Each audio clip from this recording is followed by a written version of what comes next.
Good evening to the in-studio audience, and good day to all of you who are joining us virtually from around the globe.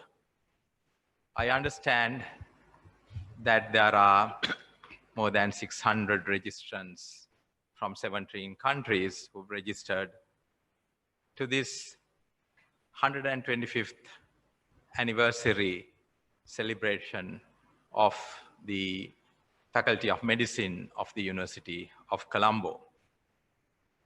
I'm pleased that in a very short period of time, we were able to put together this virtual international conference on medical education, as it were, to highlight and showcase how the medical education in Sri Lanka has benefited not only in Sri Lanka, but also nations and populations around the world. I'd like to begin by welcoming the Vice Chancellor of the University of Colombo, Senior Professor Chandrika Vijayaratne, who has joined us this evening. Welcome to you, madam. I would also like to welcome Professor Indika Karunatilaka, the President of the Sri Lanka Medical Association, who in a very short period of time put together this conference. Thank you, Indika, and welcome. I would like to also welcome the in-studio audience that we have today here. We have several past deans, the immediate past dean, Professor Jennifer Pereira, Professor Rohan Jayasekara, Professor Sanat Lamabadusuriya, as well as chair and senior professors of the faculty, as well as alumni who are here today. I know that from around the world, alumni representing various specialities, various countries, and of course, various branches of the professional associations have joined this webinar or the web conference, and I'd like to welcome all of you to today's event. Now, the celebrations began this morning with a commemorative event in the Faculty of Medicine. I'm sure some of you would have joined that in person as well as virtually. I have been told by the web team that we had more than 22,000 participants from across the globe participating virtually in the morning events. So we are very happy to have, at this time of great strife in the world because of the COVID pandemic, that we were able to reach you virtually, and perhaps the opportunity created by the pandemic enabled us to reach a wider audience than that of what we would have reached if we on an ordinary time. So with those little words, I'd like to once again welcome all of you to this conference, and I hope that you would have an enjoyable conference. Thank you very much. Thank you, Professor Vajrajanayaka, the Dean Faculty of Medicine, Colombo. Today is a historic day for us. We are celebrating 150 years of the Colombo Medical School. And in this historic occasion, we are going to launch a collection of material, the archival material of historical value that was compiled by Professor R.A. Jayakodi, This material ranged from 1870 to 1960. I would like to invite Professor Lal Jayakodi to hand over and present this historic collection of documents of the faculty to the Dean of the Faculty, Professor Vajra Ditsanayaka, and the Vice Chancellor, Professor Chandrika Vichiratna. Professor Jayakodi.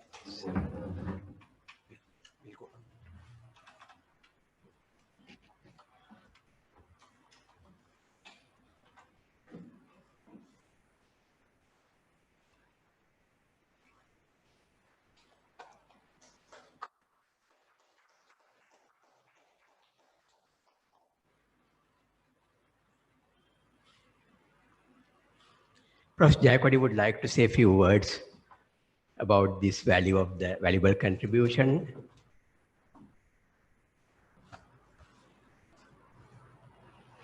You can Yes, speak. we can. Okay.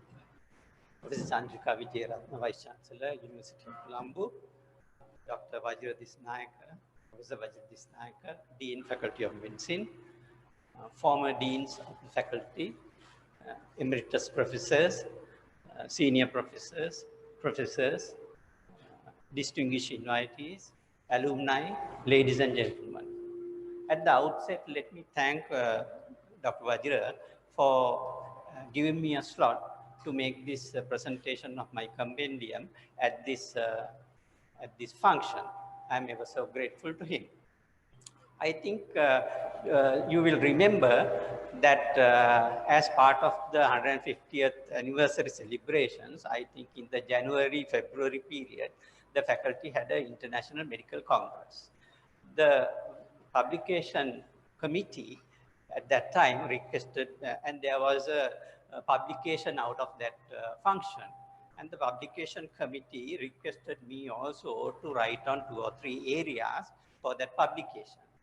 When I went to the literature at that time, it is there that it conceived on me that maybe that I should do this sort of work. I think when I went into try to find the literature, I found that where we would expect, actually most of these documents are not available, right? Like the National Archives or the Museum Library, etc.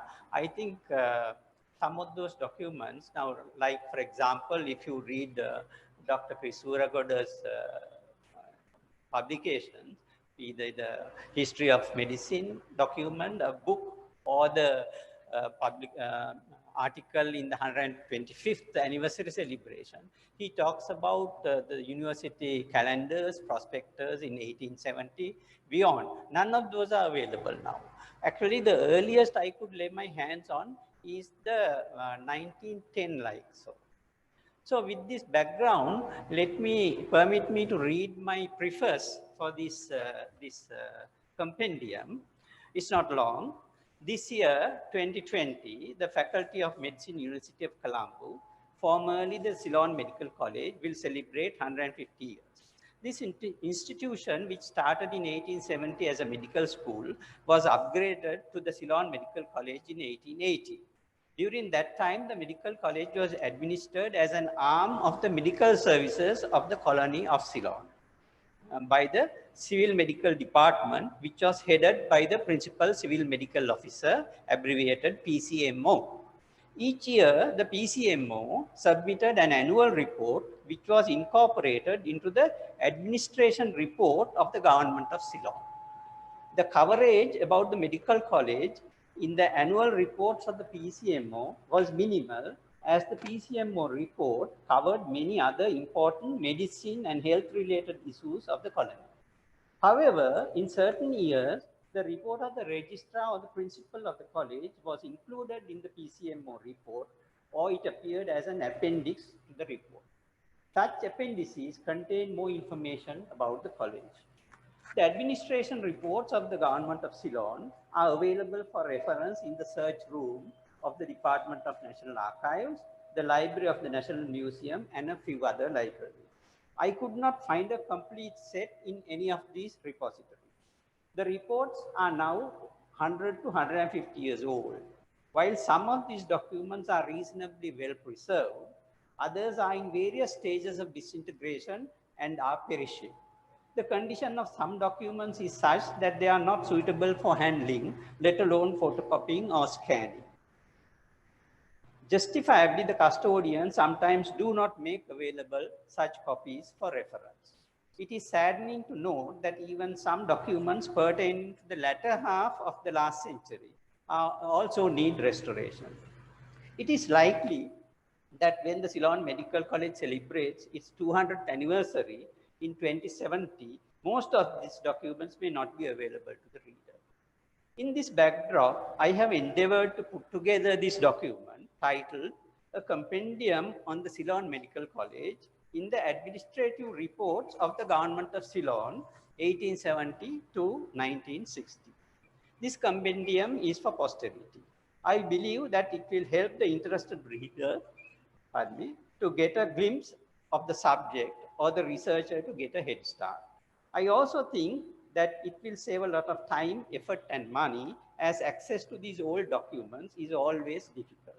Although I have tried to be thorough in my search, it is possible that there may be certain pieces of information that I have missed. I regret such omissions. I am pleased that I have been able to put together this compilation and present it to the Faculty of Medicine on the occasion of its sesquicentennial celebrations. I have requested the Dean to have it in the faculty library for reference. Now, permit me to read what the 1870, what the Principal Civil Medical Officer wrote about the faculty, or the school rather. It comes in the section called Part 4, Miscellaneous, and under Medical School. This is 1870, Ceylon Administration Report, Ceylon. This is what the PCMO was a Dr. Charsley, and this is what he wrote. One great epoch has marked the year 1870 with regard to the civil medical department, which requires to be recorded. The governor, under what I humbly conceive to be most wise policy, sanctioned the inauguration of a medical school, and it was opened on the 1st June. As the period of this report extends only to the 31st of December, it will not be in place here to record the result of the first session. But there was a sufficient number of applicants to support the belief that the movement was not premature, and to encourage and the hope that a great success would follow the efforts of the teachers. It is much to be desired that pure natives will avail themselves of this opportunity of acquiring medical knowledge on scientific principles. They will become available to the government as native vaccinators, and I trust in time will supersede the ignorant weatherale. I have a firm belief that when the school is fairly established and its success ceases to be doubtful, the native element will come forward in abundance. The interest taken by the principal, Dr. Luce, and by the other lecturers in the school is sufficient proof that their duties will be carried on with energy to a successful issue.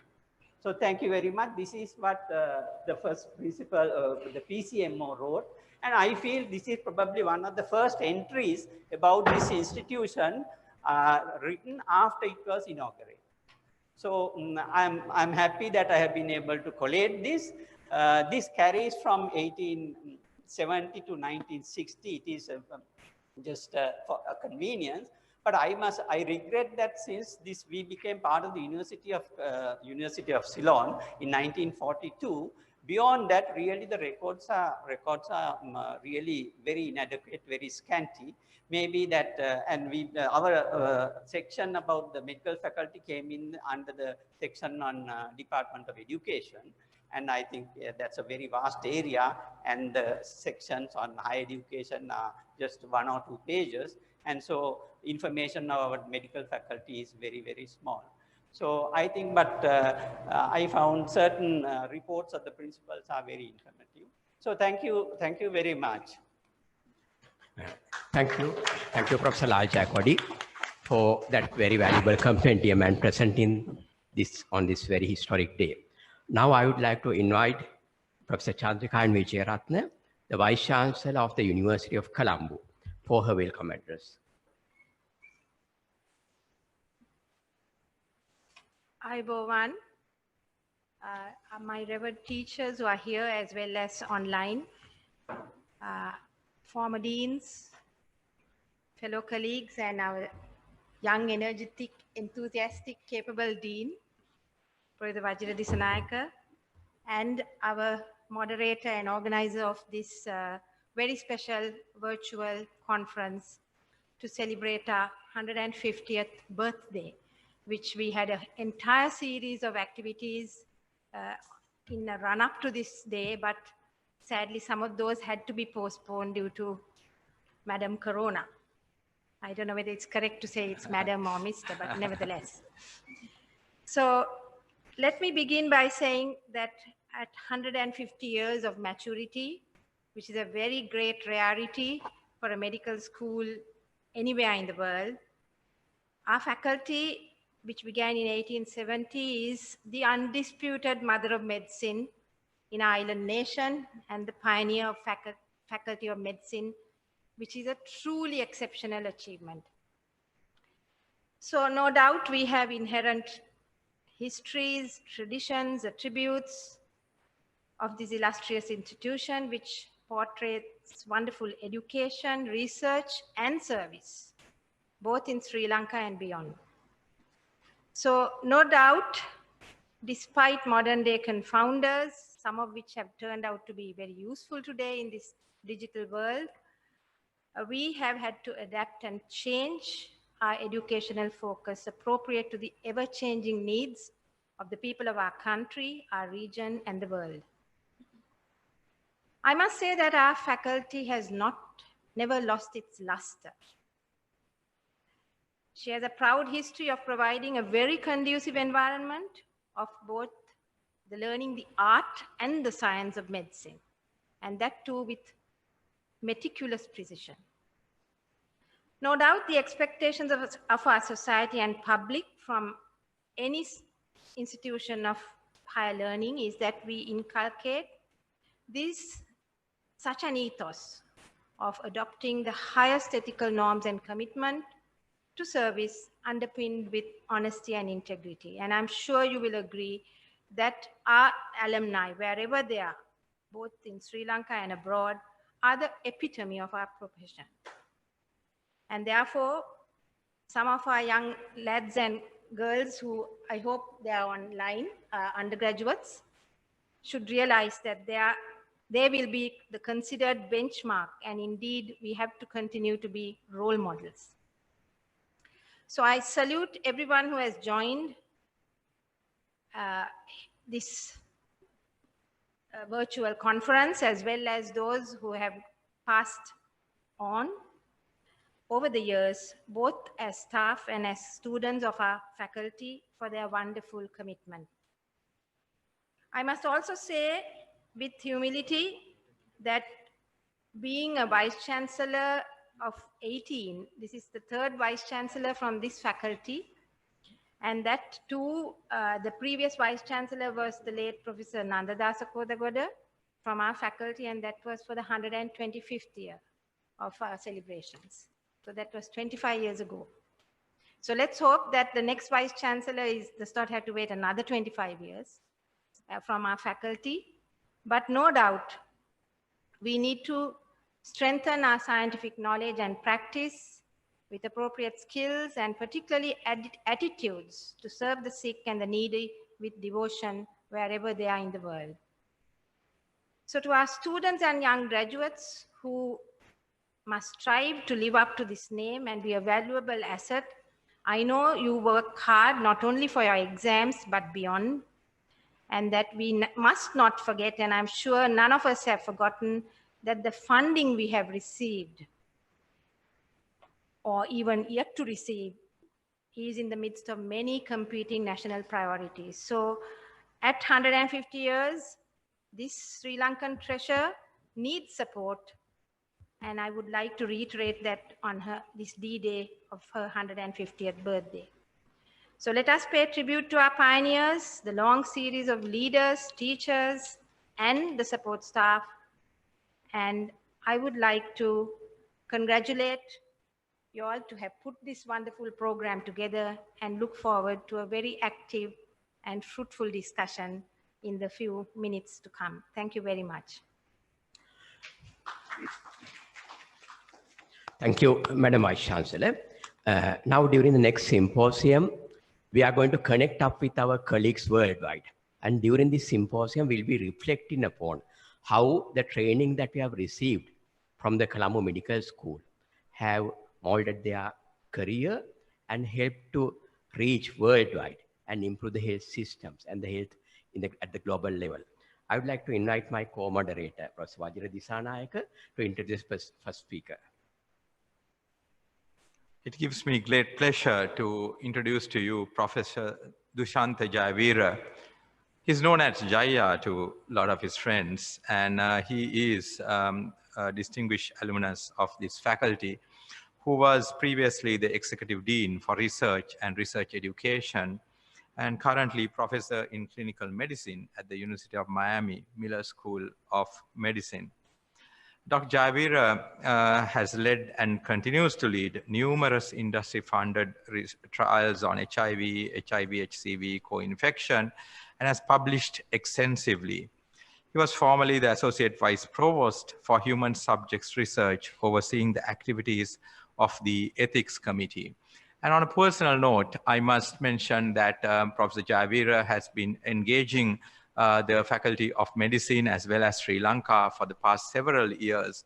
And due to his efforts, we were able to bring online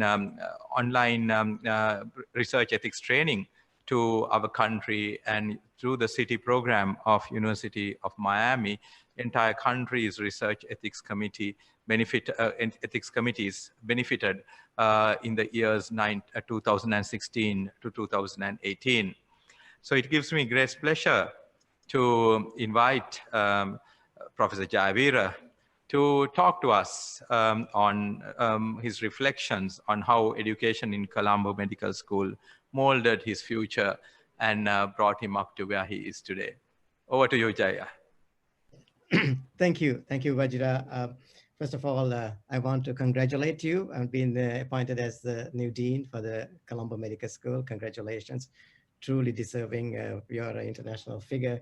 And I want to thank the Vice Chancellor and Professor Karnatilaka for inviting me to reflect upon my training in Sri Lanka and how it contributed to my to what I do in United States. I don't want this to be about bragging about me, but it's about bragging about the medical school because once you leave Colombo, Sri Lanka, you suddenly realize what a valuable training and education you got there. Because when you're there, you sometimes take it for granted what you have.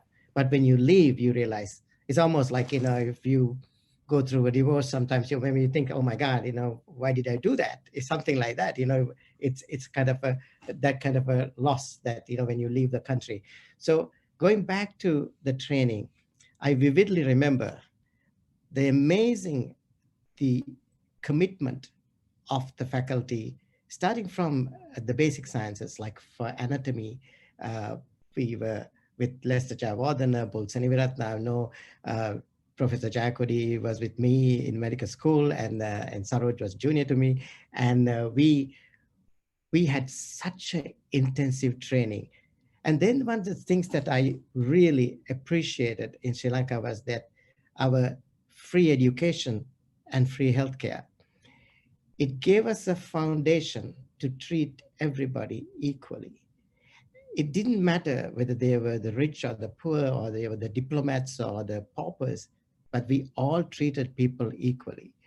And what really struck me was that when we were students, how much interest the faculty, and not even the faculty, the people who were professor, or who are the consultants in Colombo, the General Hospital, how much time they spent with us. It's amazing. We used to go to remember Prof Unit Ward 41 and and the subsequent wards. The faculty spent so much time with us, And we felt so comfortable. And we were also trained by the trainees, like the registrars and the SHOs. They spent so much time on us. And I look back and say, my God, and all this was free.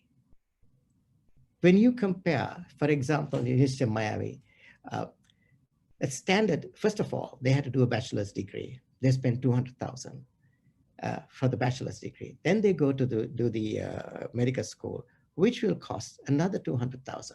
That's easily close to 400 to 500,000 expenditure to bring out a medical, successfully graduate a medical student. And I look back and say, my God, we all got this free. And so it's an absolute debt of gratitude that you develop towards your medical school for what you have got so much. So the things that the training that we got was sometimes maybe that I mean, compared to the current medical curriculum, that we may have got too much of basic sciences. But later on, you realize that it's actually fundamentally important because when we did the medical school, we didn't have a basic science 4-year degree like in US. So, you know, I'm just comparing with US. And in US, they expect you to have a complete understanding of basic sciences by the time, some of the basic sciences when they come to medical school, like biochemistry. And we managed to capture that in our medical school. So I'm very grateful for the education I received. Now, when I came over here, I think what was really important was the postgraduate training that we got after qualifying. For example, I worked with Professor Viswanathan and Professor Gunatilaka and Professor Dharmadasa.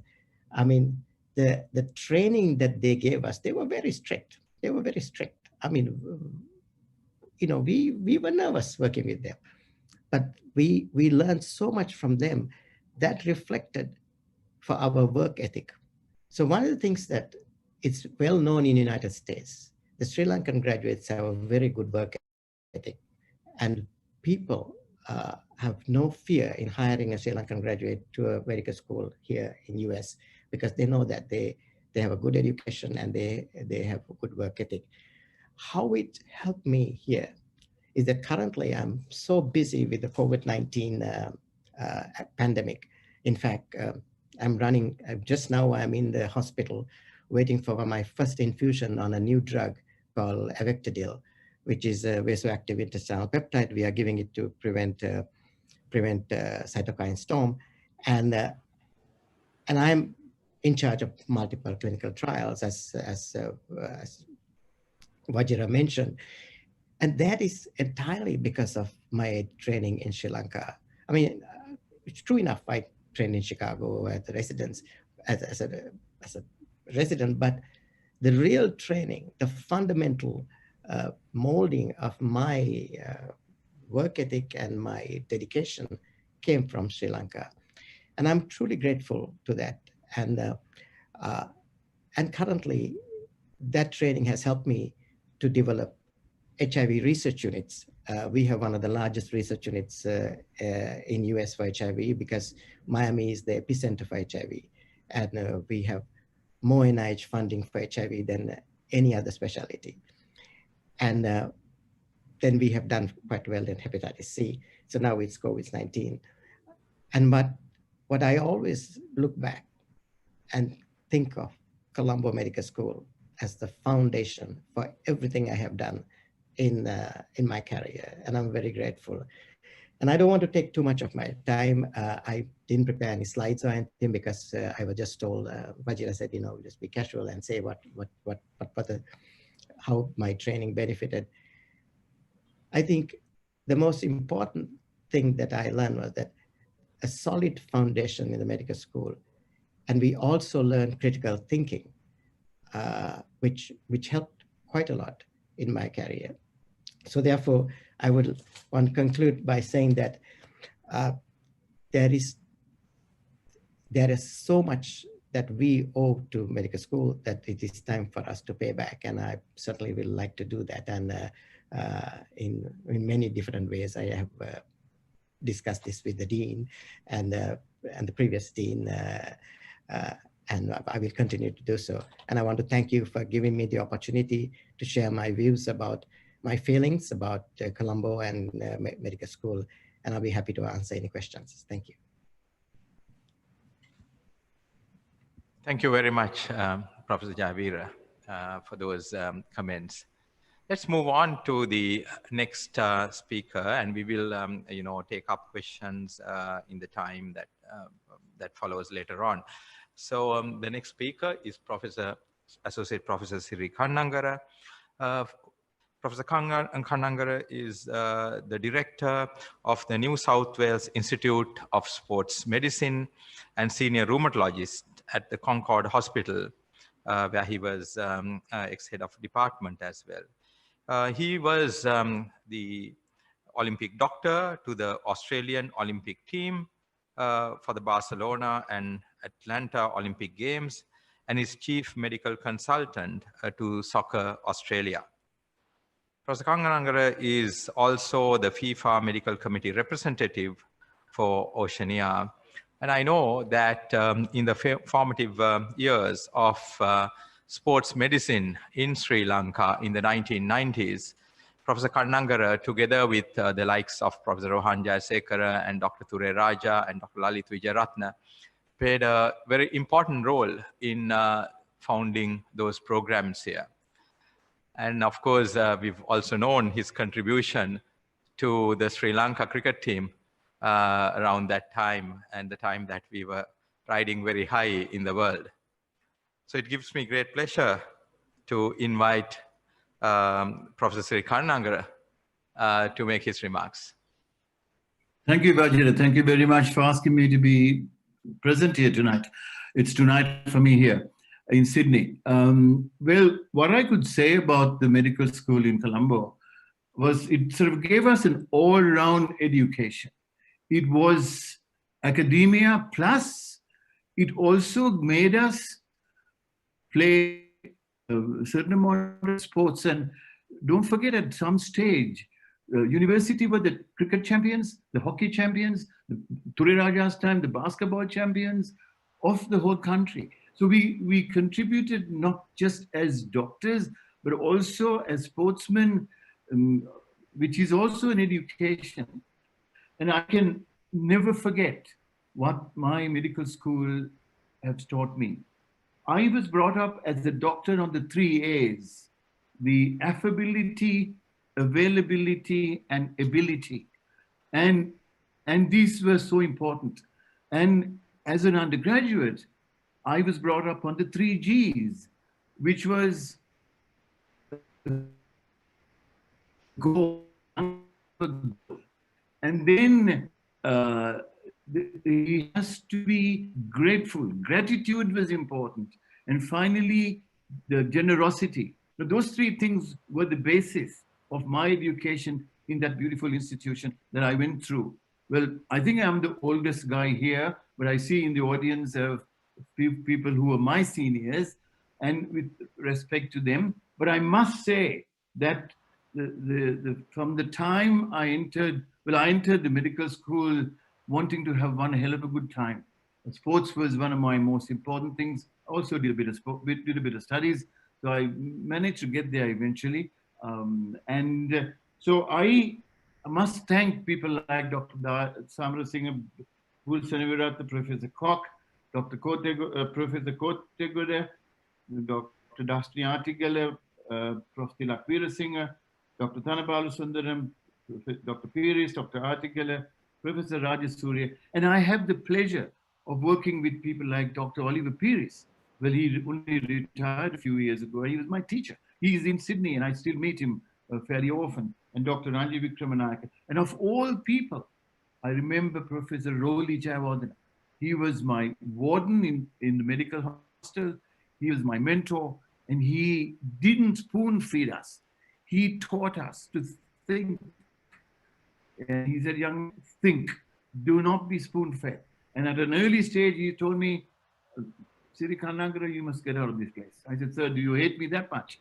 He said, no, for you to prosper, you got to get out of this place. And I left early. I didn't even do my internship.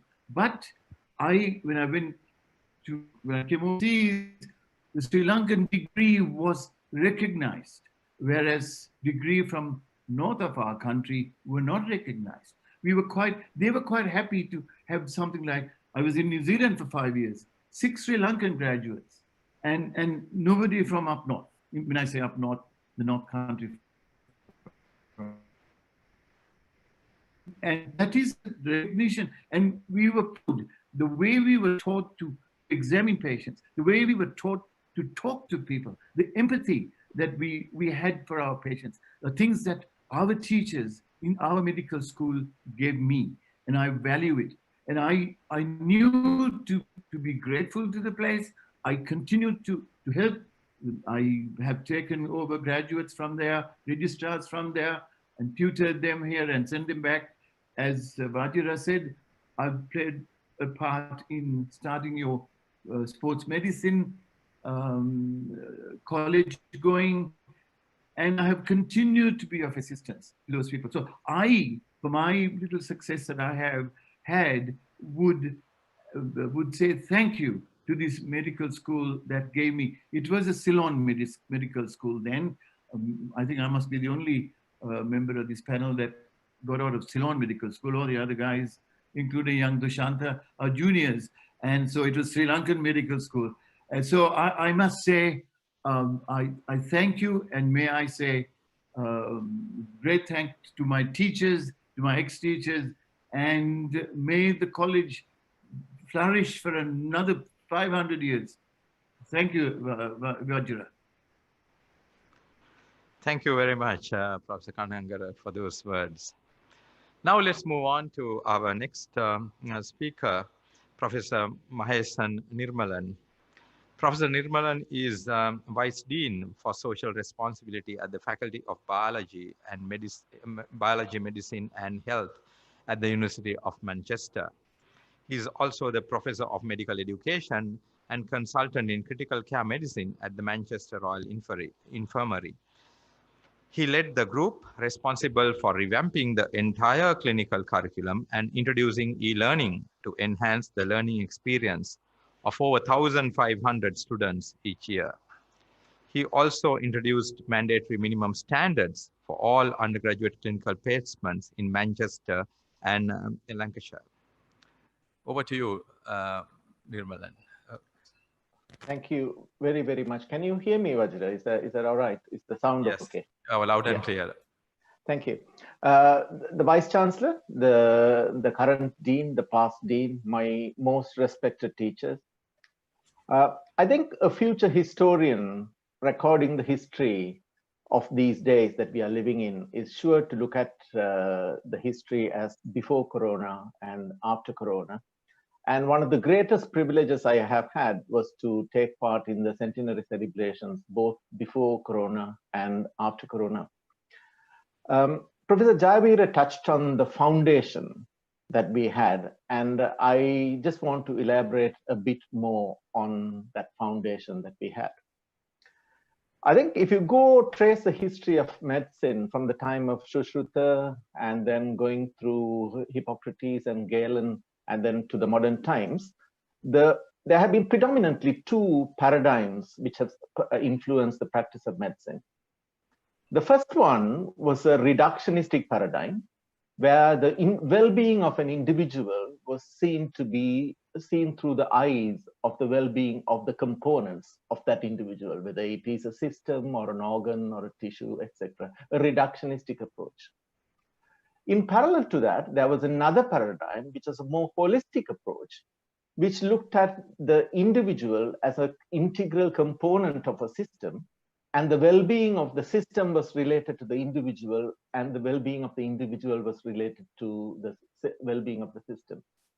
And what was unique about the foundation that we had in Colombo was that it brought in both those paradigms, directly or indirectly, into our learning, and thereby gave us a very wide foundation.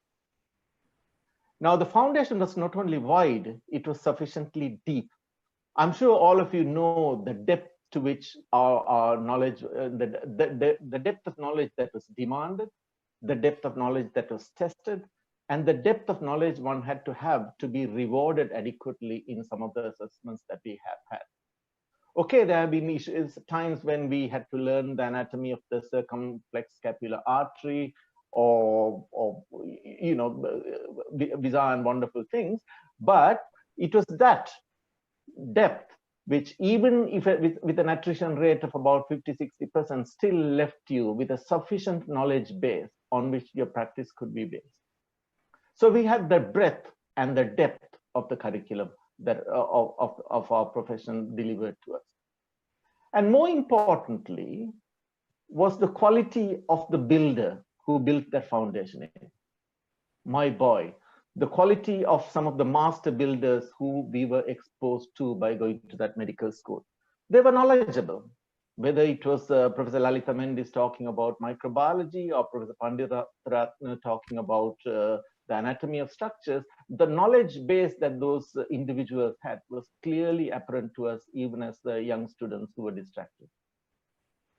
The passion which they communicated that knowledge, where Professor Kamini Mendis talking about the malaria cycle, or Dr. Kurukula Surya, late Dr. Banti Kurukula Surya, when he talked about the pot shot of the comparison between a fibroid uterus and the pot shot, the passion with which they communicated their knowledge, the sense of humor that they brought in so that the lectures were actually fun. And when saying that, I think of Dr. Jerry Jayasekara or Professor Viswanathan, who brought in a tremendous amount of fun into the teaching class. And the sense of perfection that was expected, whether it was Professor Sharif Dean talking about surgery or Professor Nandadasa Kodagoda talking about how to describe a skull fracture, the level of perfection that was expected of us was phenomenal. And that taught us some lessons. And then, perhaps more importantly, the teachers who taught us were not willing to be bystanders in a society and be passive observers. They wanted to change society. And when I say that, I think of Professor Carla Fonseca, Professor Colbin Gunratna, who made a sort of a permanent impression on all of us. So in many ways, when we were students at that faculty, it felt, in the true sense of the word, that we were standing on the shoulders of giants. And now to the question of how that has affected my own career. As a clinical academic, I currently work in one of the largest intensive care units in the northwest of England. And during the current COVID epidemic, every aspect of the training had to be brought out. I led a teaching program where the knowledge base that we acquired and that foundation I was talking about enabled me to almost very boldly take on things that were way beyond my immediate specialty, revamping the whole curriculum. And I was confident enough to say that I knew enough pathology or I knew enough microbiology to write an undergraduate program. I didn't say I'm an anesthetist or I'm an intensivist. This is beyond my specialty. The confidence that it gave me. And on the research arena, I have had the privilege to work through a range of activities, starting from single cell models of oxidative stress to integrated physiology in live animals, to what I currently do, looking at post-conflict disability in Africa, and of course the transmission of COVID virus in the shanties of northern in Kenya. So that wide range of portfolio, which I was bold enough to take on. And perhaps more importantly, the desire to do things which had an impact on society. And that includes whether my work in some parts of Sri Lanka, talking about multilingualism, or in Kenya or in Uganda, trying to set up artificial prosthetic limb clinics. So these were some of the attributes and virtues that foundation which Jaya talked about made some of us think. And for that, I'm eternally grateful, very, very grateful. And perhaps in my position in Manchester, I have had the privilege of seeing or having glimpses which some of my teachers and some of my colleagues didn't have. But I wouldn't I? Because I was standing on the shoulders of giants. Thank you. Thank you very much. Let's move on to the second part of the speakers, and I'd like to invite my co-chair, Professor Indika Karunatilaka, to introduce the next set of speakers. Thank you, Professor Vajra. So now we have discussed about the value of the clinical training and public health, and let's move into a different area. That's medical education. And the next speaker, I don't think needs much introduction to this audience. My good friend, Dr. Dujip Samarsekara. A bit of formal introduction. He's a director of the Center for Medical Education in the National University of Singapore and has made great contribution to Singapore as well as to Sri Lanka. And he has been a great supporter of the Colombo Medical School. And more than that, I mean, for me, Dujipa is a personal friend and we have joined medical education together. So Dujipa, over to you. Thank you, Indika. First of all, let me thank you, Professor Vajira Disanayaka and Professor Chandrika Vijayaratne for inviting me to this conference.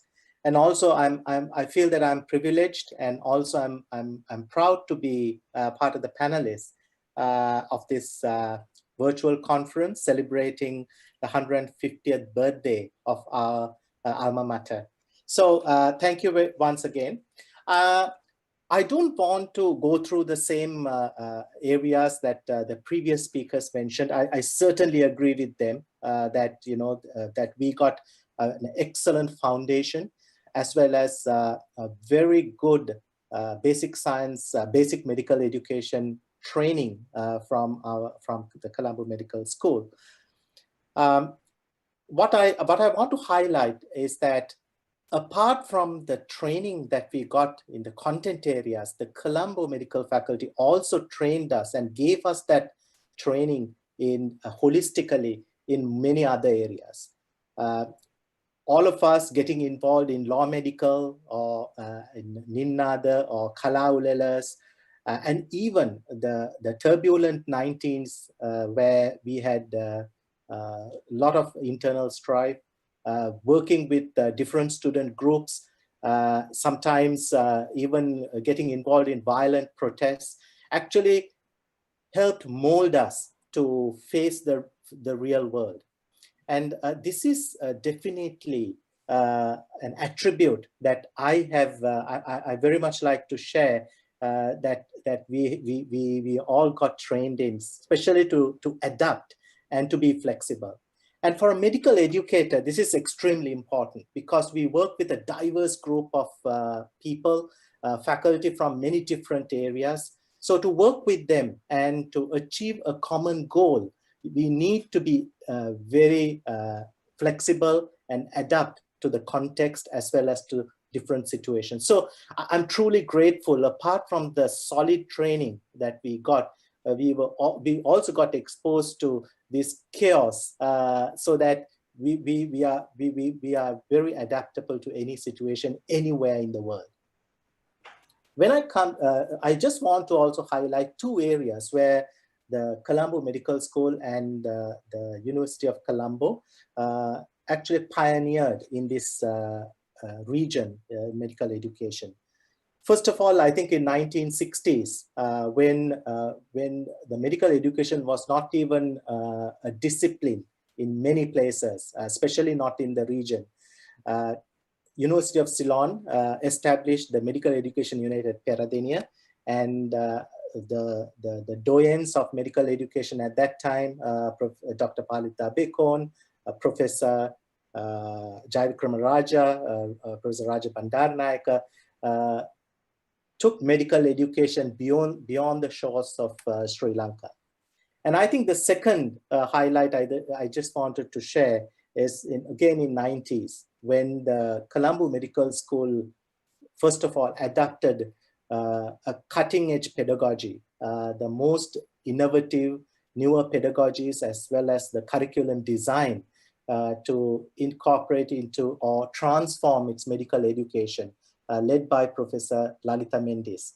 So I think these are tremendous pioneering efforts of Colombo Medical School, because during that time in 1990s, I don't think anywhere in this part of the world that we had any curriculum at that time, what we had in Colombo Medical School.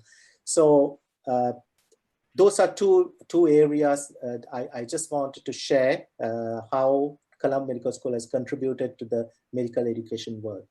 Apart from this, I think just coming back to what we are now, the school, and of course, all of you have contributed tremendously to the Medical Education Scholarship of Teaching and Learning through the Asia Pacific Network.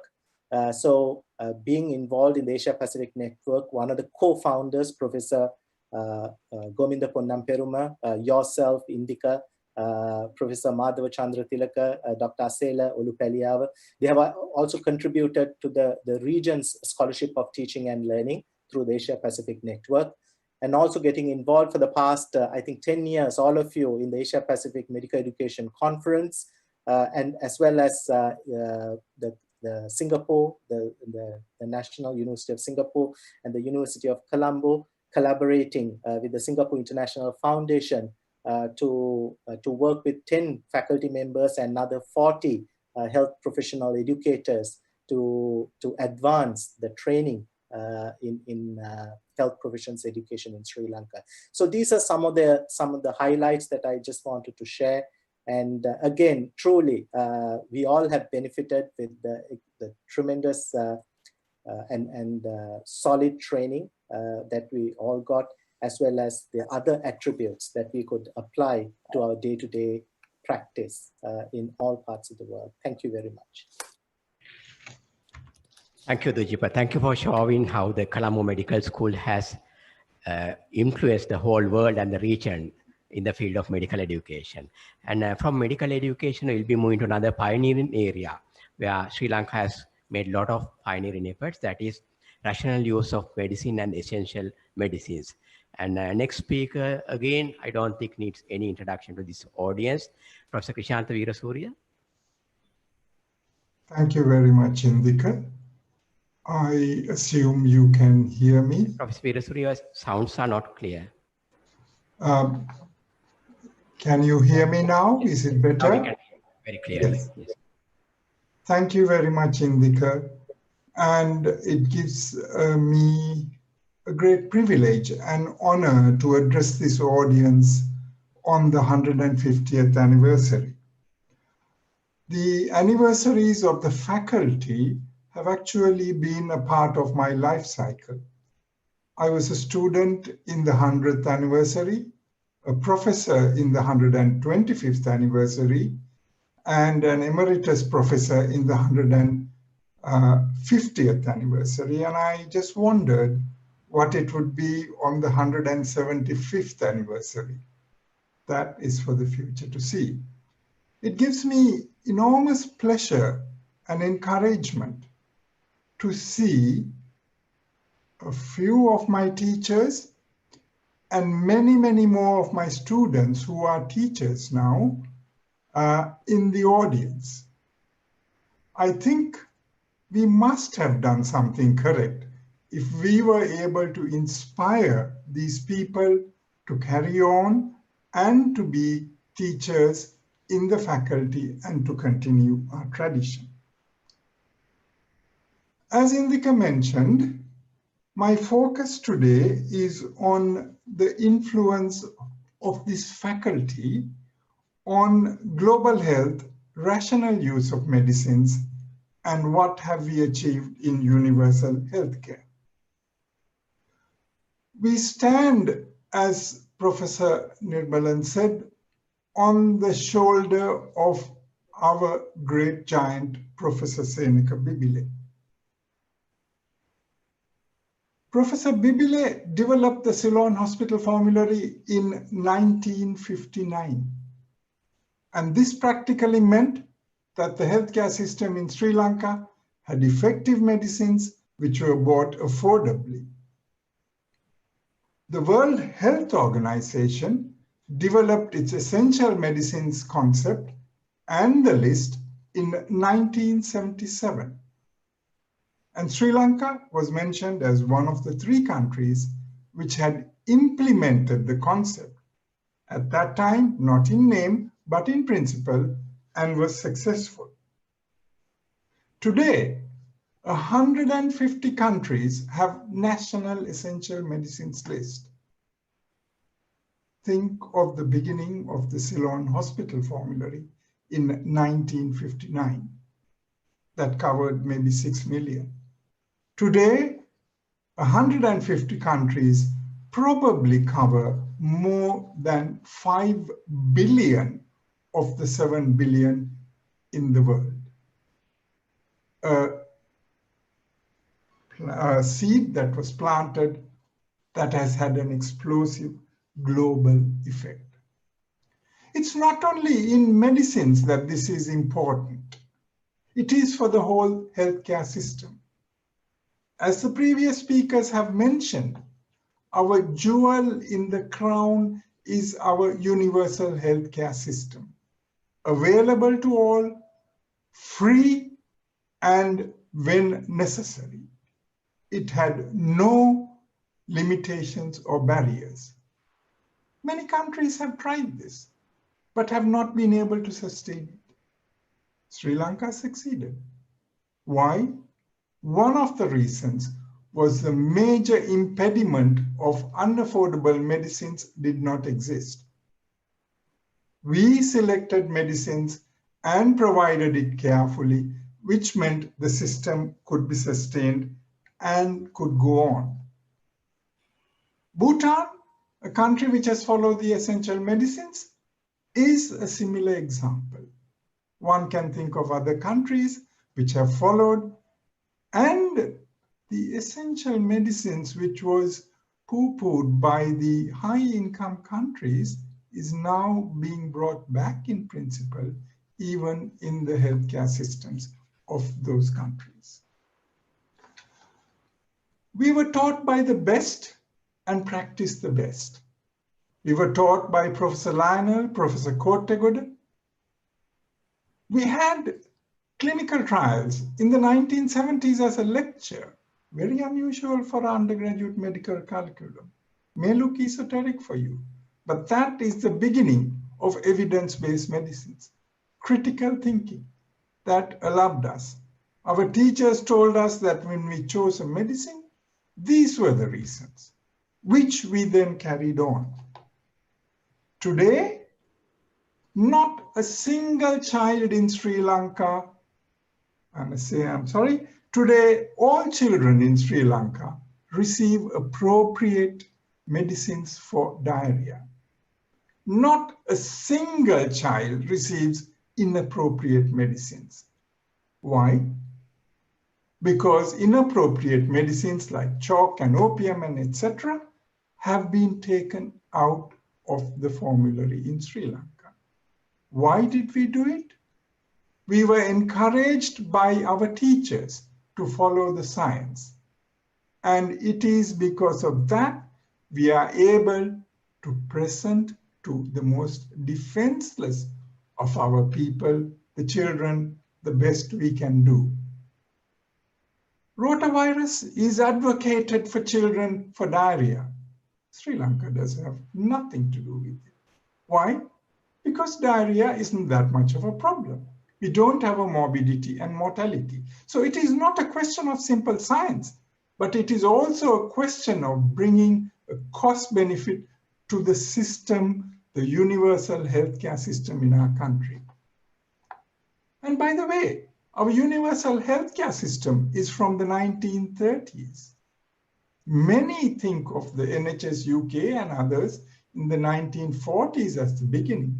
No, Sri Lanka began it in the 1930s and was sustained through the work of essential medicines.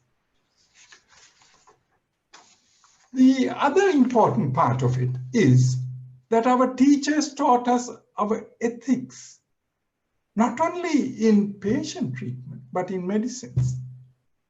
Go to our Department of Pharmacology today. There isn't a single calendar or anything from the pharmaceutical industry. We cannot be independent if we take such sources. And it is these ethics that made people think that what we were telling them is the truth.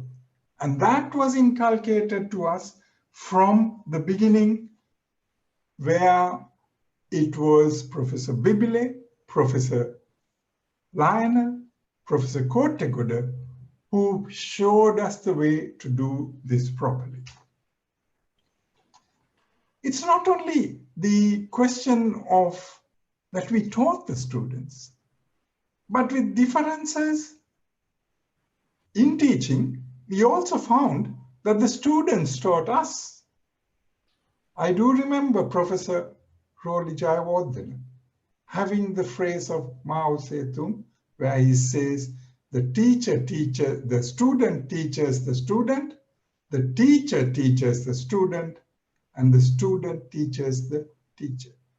Many a time, questions that were asked, which meant that students were not fearful in asking questions, put us in difficult situations, but we confessed our ignorance and provided our answers. And that was an important part, as you can see, of building the boat while sailing. Finally, the journey of essential medicines continues in pharmacology and its contribution to global health. Professor Bibile began the initiation. Professor Lionel was the secretary of the first committee, and I was humbly the secretary of the 19th committee, which, as a third generation from the department, I am proud of. Our fourth generation continues to contribute. So therefore, in conclusion, the foundations that were laid by the faculty are still with us today and will continue into the future. We achieved because of these foundations and have continued to lay the foundations for the future generation, not only for the country, but also for wherever they are in the world. Thank you.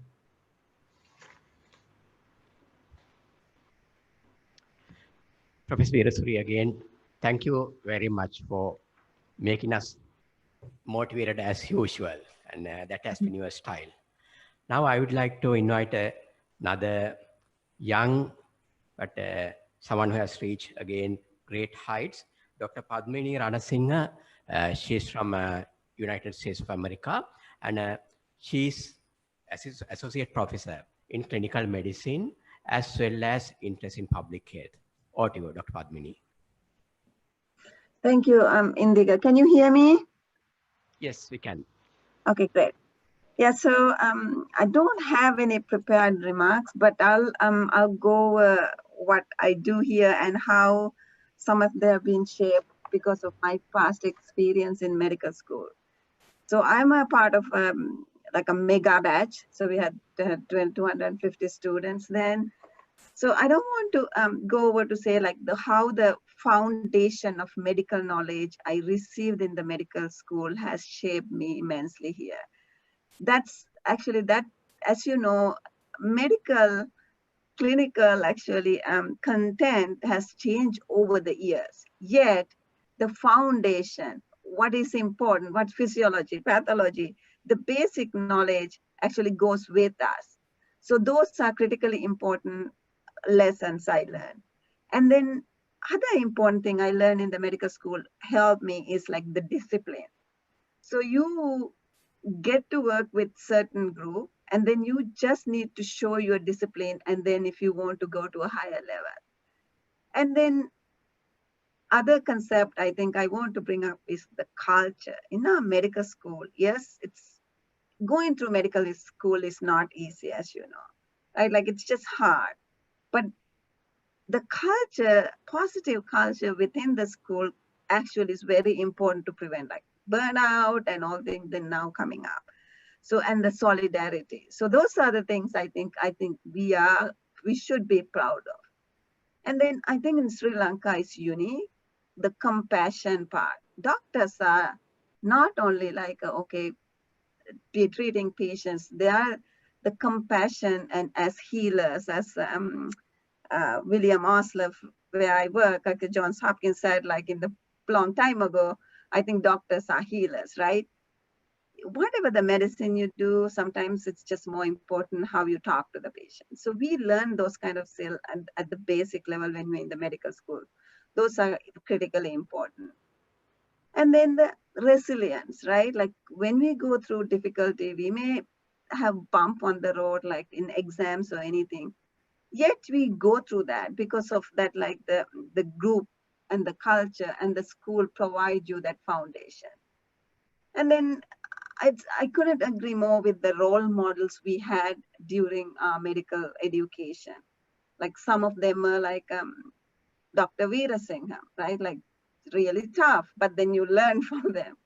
And then one person I would like to mention, in addition to so many over their past deans, Professor Chandrika Vijayaratna, and then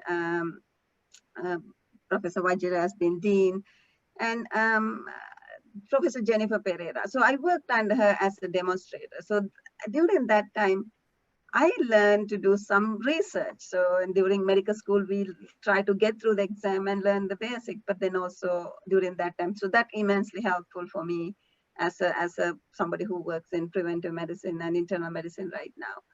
So, and then the other important lesson I learned is sense of no boundaries, right? Like when you learn in some areas, you feel like, okay, you are locked into some, but there are opportunities we could see, like you can develop. This is a lifelong actually discipline that we are in.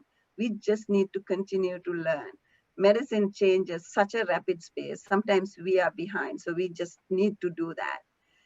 And then, as you know, I'm in US healthcare system. I'm at Johns Hopkins School of Medicine as a faculty member. So I teach medical students, residents, and then also I see a lot of patients. So I can relate the cultural differences we have and the system differences in terms of education and the clinical care. I mean, there are a lot of positive things in both systems. And then I think what I can go back is like the fundamentals I learned, I can apply here, although a lot of changes that I use right now. And then other important thing I would say, like I was not a leader in medical school in the mega batch, but now I'm actually very active with organized medicine.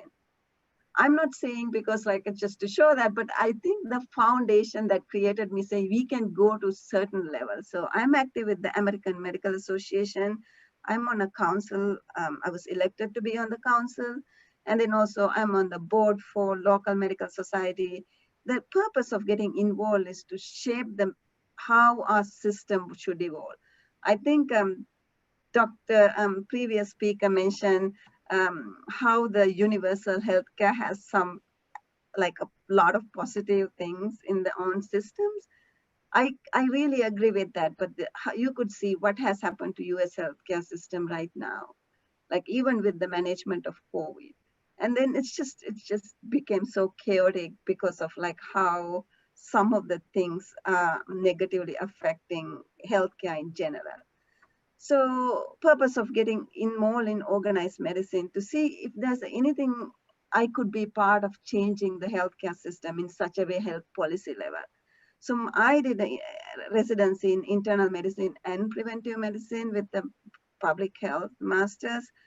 So my interest right now is to create a culture, even when I work with the medical students, like this, we need to treat like a holistically how the system can be changed, and also should be available to the patient. You are right there mindfully. So in conclusion, I would say, yes, our medical school is very unique, providing the fundamental knowledge, but then also there are unspoken like nuances, knowledge, culture has provided us without our major knowledge, getting them provided us, shaped us in such a way we could be leaders in many different disciplines or even systems or organized medicine that we chose to. So looking forward to our school next century, I'm glad that school is taking leadership in advancement in medical education as well as research. I think school has a lot of potential to develop more innovations in public health and like because of the national healthcare or like the public healthcare system we have. So I'm eternally grateful for all the teachers and this what school has provided me. I truly like to see during next many years to it is getting even to a higher level within the world. So thank you very much.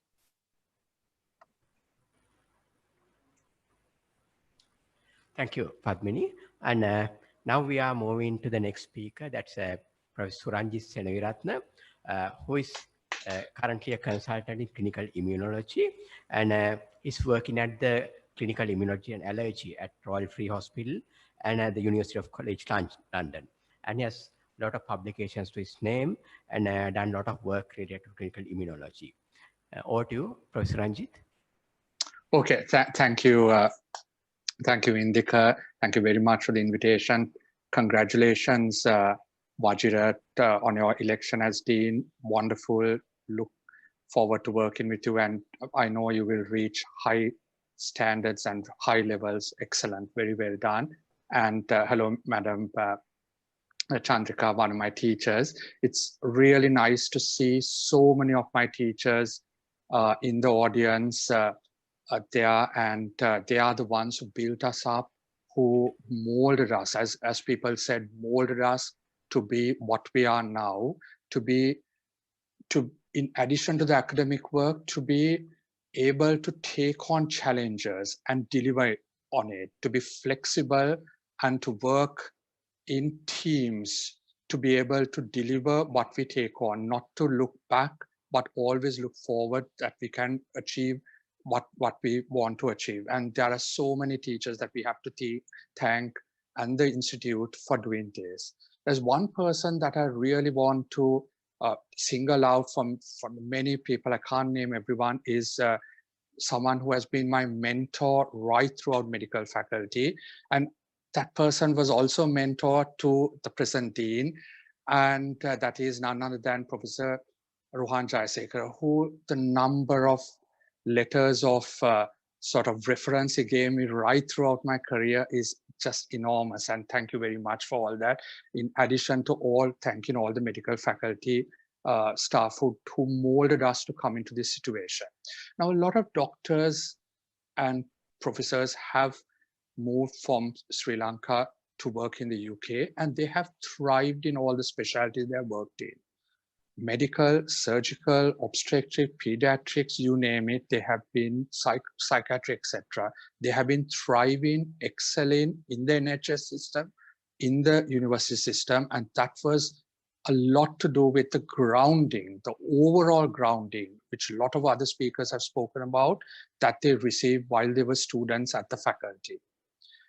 The apex body of medical, the doctors in the UK, the SLMDA, which is led by Tushara Rodrigo, who was a staff member at the faculty. And there are many, many council members who are from the Colombo Medical Faculty, and they have been liaising very closely with the Colombo Medical Faculty and supporting all faculties, and including the Colombo Medical Faculties, a great deal to take on the work forward, which an important thing to remember is the medical faculty has given us all that it could do when we were students. And now it is our time to not look and see what can the medical faculty give us further. It is our time to look and see what can we give back to the medical faculty in whatever way we can do.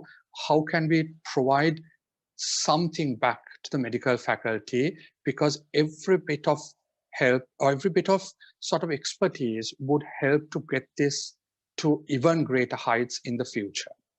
Now, collaborative working is very important. Working in teams, you cannot do things in isolation. Now, specialism is so much, we have to work in teams. And that is what the Colombo Medical Faculty is so well versed in teaching their students. We can work across the areas with so many different peoples, and Colombo Medical Faculty at the moment collaborates with universities in Oxford, Cambridge, Manchester, Birmingham, London, etc., in trying to get this process out further.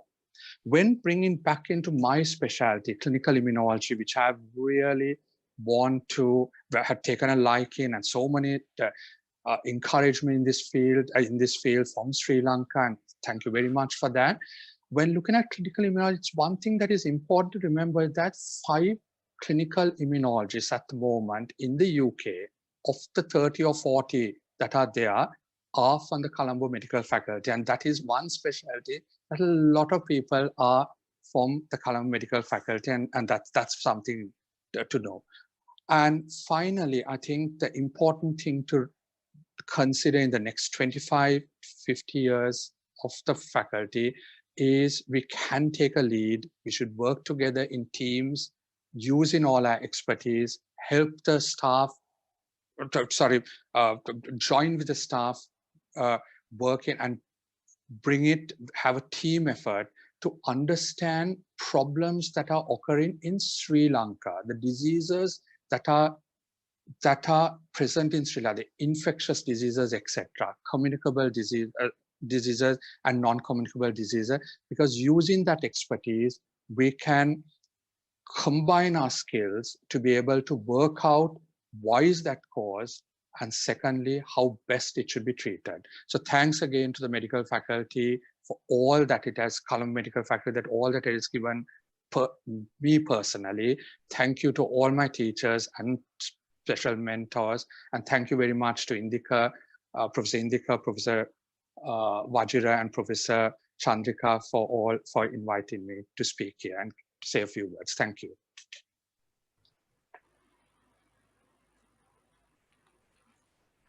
Thank you very much. So we've had a round of speakers from Australia to US talking about their experience. We had very senior colleagues, as well as mid-career and so colleagues as well. So we've got a set of young respondents and not mid-career respondents who are there joining us on the call today. Let me first invite Associate Professor Chintaka Balasurya. Chintaka was a contemporary of myself and Indika in medical school in the 1990s. And so over to you, Chintaka, to make some brief remarks. So Chintaka's background is also in medical education. Thank you very much, Vajira. Thank you, Vajira, and thank you, Indika, for this invitation. It's an absolute pleasure to be speaking at this event today. Let me start by acknowledging our Vice Chancellor. It's wonderful to see you there, Madam. The Dean and the former Deans. It's just fantastic to cast my eye around the audience. We get a bit of a glimpse. And it's a very emotional day for us as we look at this historic day, and we see all the familiar faces in the audience. So thank you once again for allowing us to be a part of this. So I'm joining you today from Sydney. So I've been at UNSW Sydney for the last 20 years.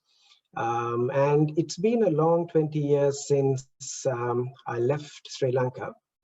But it's been an amazing journey. And I can only echo the sentiments that have been expressed by my dear colleagues who went before me, who've talked about the base that the Colombo faculty gave us and how much we value that sense of grounding that set us up to do some interesting things around the world. I know lots of others have done wonderful things. So I feel a real sense of pride when I look at all of our fellow alumni spread all around the world doing wonderful things and bringing great pride to our country.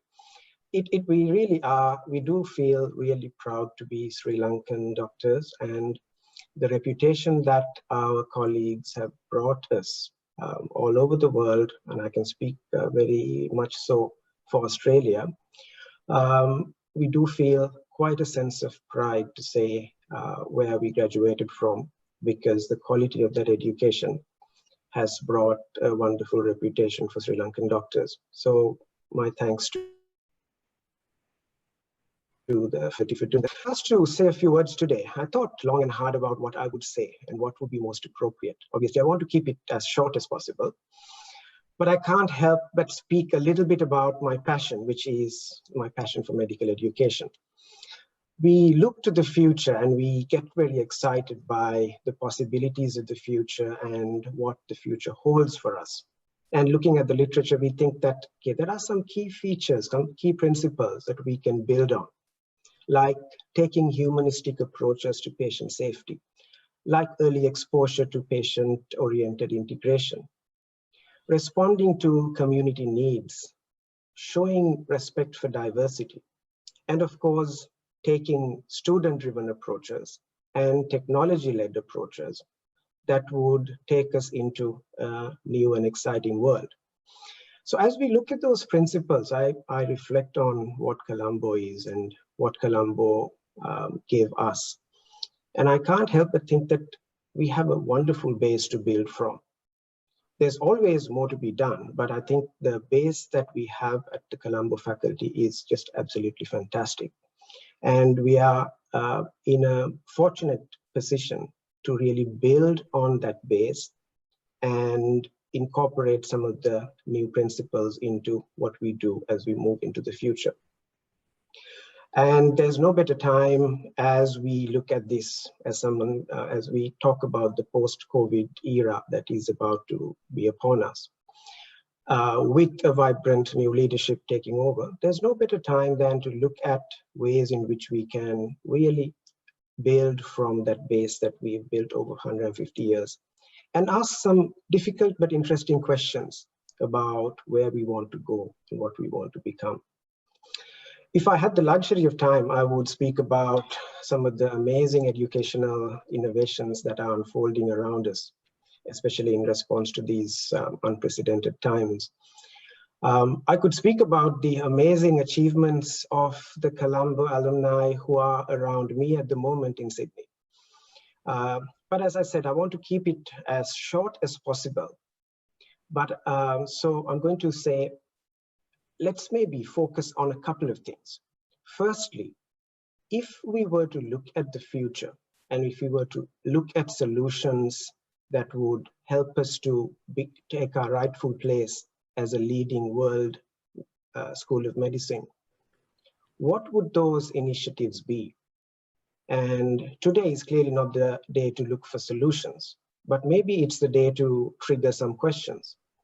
And so maybe this is the right time as we reflect on 150 years of fantastic achievements. It may be also the right time to ask some questions that will take us into that exciting future. I feel I must end by reflecting on a critical question, one that most of the speakers before me have touched on before. And that is that the faculty has done so much for us. What can we do in return? I have the privilege of being here in Sydney with 5 of my closest colleagues from the Colombo Medical Faculty. So I've got Randolph, Sajeev, Sanjay, Dushan, and Anupa within a few minutes of me. And that's an unspoken benefit of being an alumnus of the Colombo faculty. We've always got someone, an alumnus, someone we studied with wherever we go in the world. It's quite an amazing feeling to have a family away from family, and that's another unspoken benefit that the Colombo faculty has brought us. I think I'm going to take the liberty of volunteering them as well when I say that if we can be of any assistance at all, we are at your disposal. Just say the word and we will be there to help the faculty in any way that's needed. Interestingly, in this new world, as we stay more apart, we are finding ways to stay even closer together. And today's event is a wonderful example of that, where from all over the world we have come together. So the Opportunities to work together across international boundaries are now endless, and I look forward to working even more closely with you as we venture into that brave new world. Thanks, everyone. Back to you.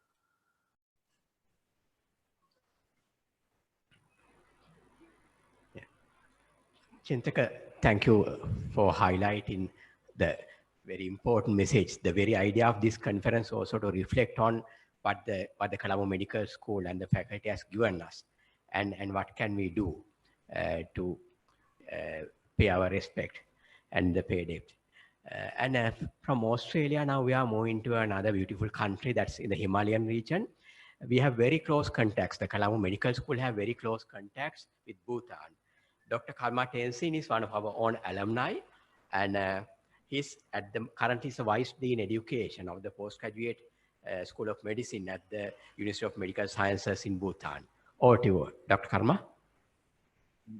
Thank you, Professor Indika. Firstly, I would like to begin by taking an opportunity to congratulate Honorable Vice Chancellor, Professor Madam Chandrika, and of course, at the same time, congratulate new Dean, Professor Vajira, and also congratulate the President SLMA, Professor Indika. And moving on, I would like to start by expressing and paying my sincere gratitude to all the professors, all the legends of Sri Lankan medicine, from whom I had the opportunity to learn for almost 7 years. Without your guidance, without your mentorship, I wouldn't have achieved what I've achieved so far. That's what I would like to submit. Just to touch on, I think while I stayed at the faculty, it was not just education. With the education, I think it was a lot of team effort, a lot of critical thinking, a lot of self-management and leadership.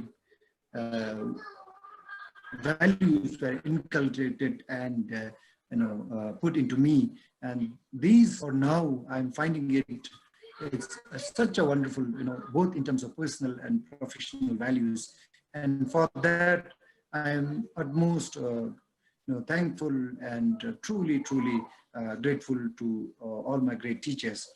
And of course, I very fondly remember Professor Rohan Jaisekara, and he used to be one of my true role models. I would often look at him and wonder, would I ever become or just get a touch of him, maybe even if just 1% of him. And of course, there were many more professors whom I really had a lot of respect. Just to touch on country aspect, I think I would like to take 2 minutes on that. Bhutan has been one of the biggest beneficiaries and recipient of Sri Lankan medical system.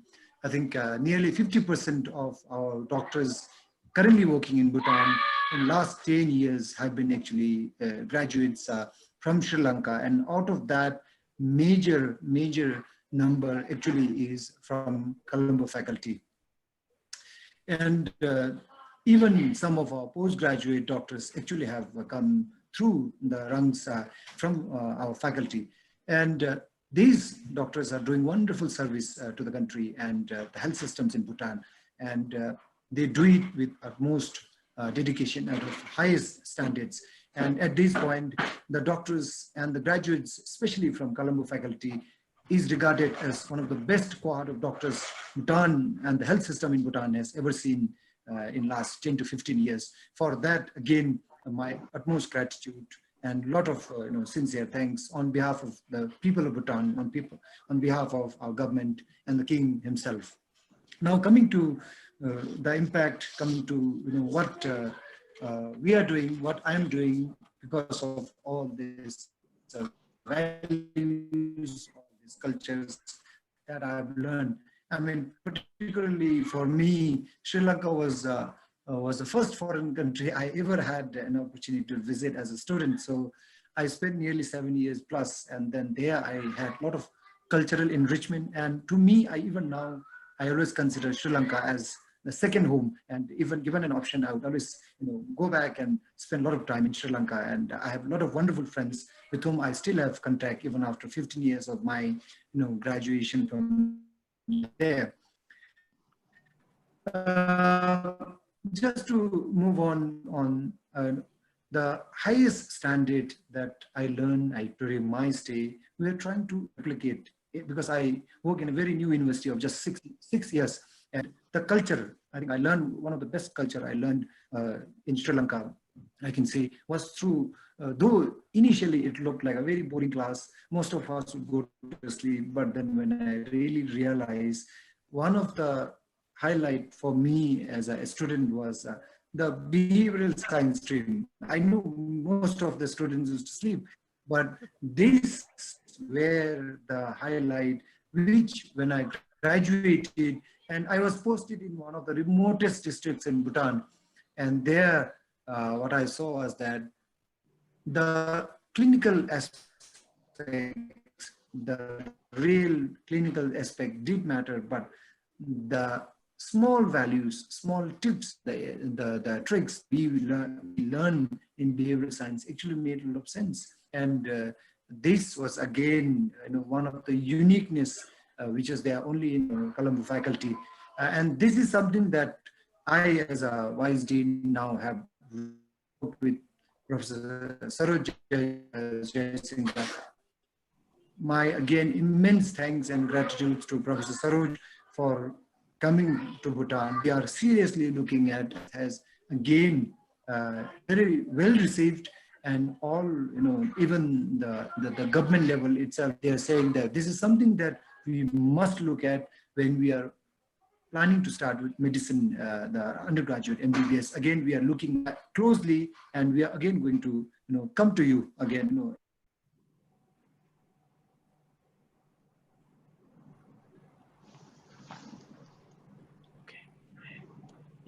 Thank you again, Dr. Kalma. And it was really nice listening to your fond memories of Sri Lanka. Before we move into the next presentation, I would like to hand over the discussion to the Dean, Professor Vajira, and Professor Chandrika Vijayaratna, the Vice Chancellor, to get the audience involved, because you may be having a lot of comments you made about the presentations and the discussions from your colleagues and the students. We thought we'll break the monotony of listening and take a few questions from the panelists here, or anyone on chat who you can send questions. Let's move on to some questions from the in-house audience that we have here. Any reflections on what was mentioned by our graduates and alumni around the world? Professor Saroj Jayasinghe, would you like to take the lead? Putting me on a spot. I think we have to reflect on what we have achieved and also now take this opportunity to think of the future. And I think what would be challenging to us is how do we reach global heights, and what's the plan we have to really be a global university, shift from merely teaching and churning out medical students to, which is very important, but I think towards more innovation, more research, more creation of knowledge, and global leaders in education. So that's probably a question for the panel. Thank you. May I request Professor Vijayaratna to respond to that? We had a wonderful session, Madam, last year at the University Research Symposium, which you organized. Thank you for that question, Saroj. But the question was, how do we go global, and how do we convert from being merely churning out doctors to being more research oriented and innovative? Now, I think we cannot forget that we are producing medical doctors, and we cannot just say research and start running towards innovation, which we think is probably inanimate. I mean, I'm not saying that there aren't innovations that are very humane. So that I thought I was very struck by the Bhutanese. I believe he's one of our students, and we really ought to have a separate Bhutanese alumni because they have the highest happiness index in the world, I believe. And for him to have sort of identified that what has had the greatest impact as a doctor and as a leader out there is the behavioral sciences stream, which has been not had a very easy ride. From what I remember, Madam Lalita would remember, I mean, to get the social basis of medicine going was pretty tough from the very, very traditional medical curricula that we were used to. But having said that, the fact that we need to inculcate analytical thought processes and critical thinking was also no doubt an objective. And I remember Jaya mentioned this, that he developed it and it was inculcated from medical school days. And to move from being just transferring knowledge and skills to becoming a more research innovative, I think is the need of today. I'm sure the COVID response showed it, from starting from a student to even a non-academic producing a desanitizer from this faculty, in as much as the fact that we are not really having interfaculty collaboration is something that I'm observing from the other side.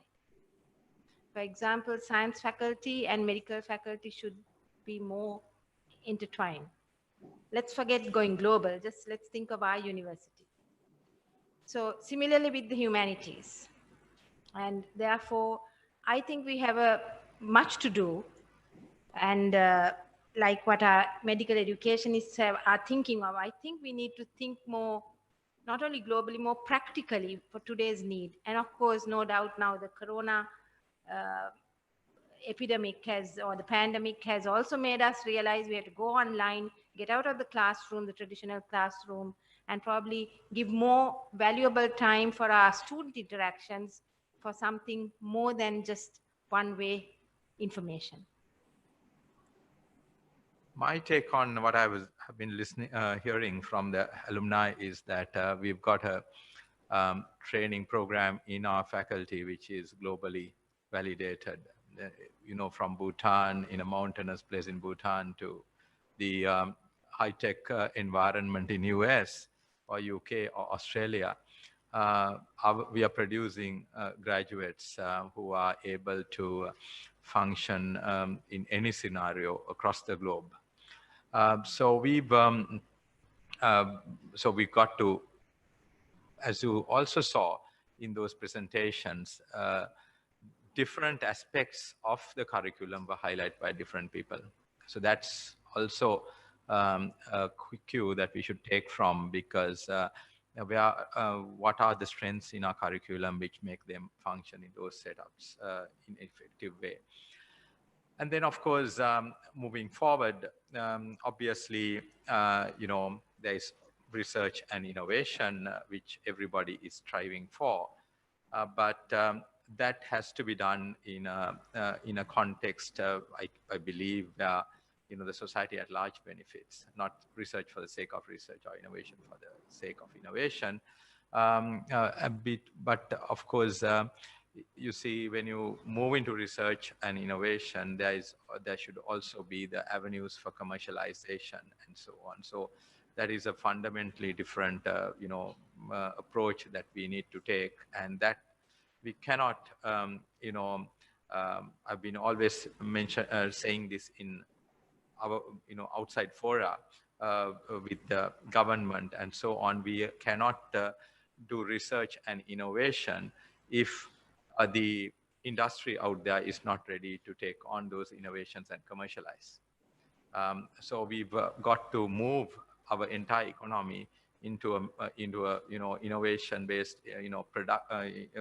economy, and unless that is done, there are lots of innovations that would just stay there. that's been seen with a lot of innovations that have even won international awards in our country, which have never gone to industrial scale. So it's a, it's a journey.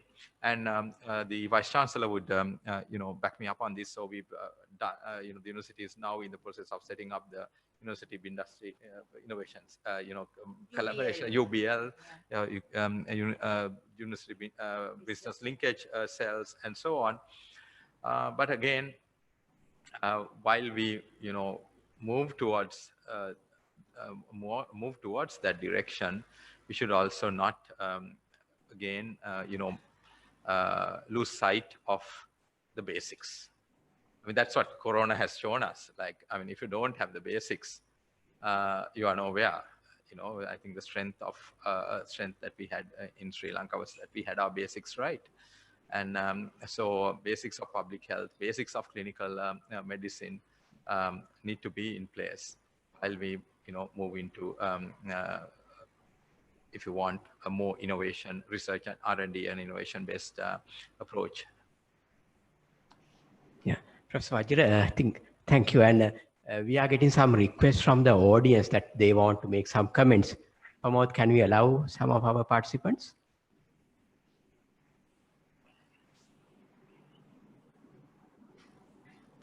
We also have, while those participants online are enabled, we also have a Professor Ravin Hangwella, who put his hand up in the audience. Yes. And Prof. Ravin, yes.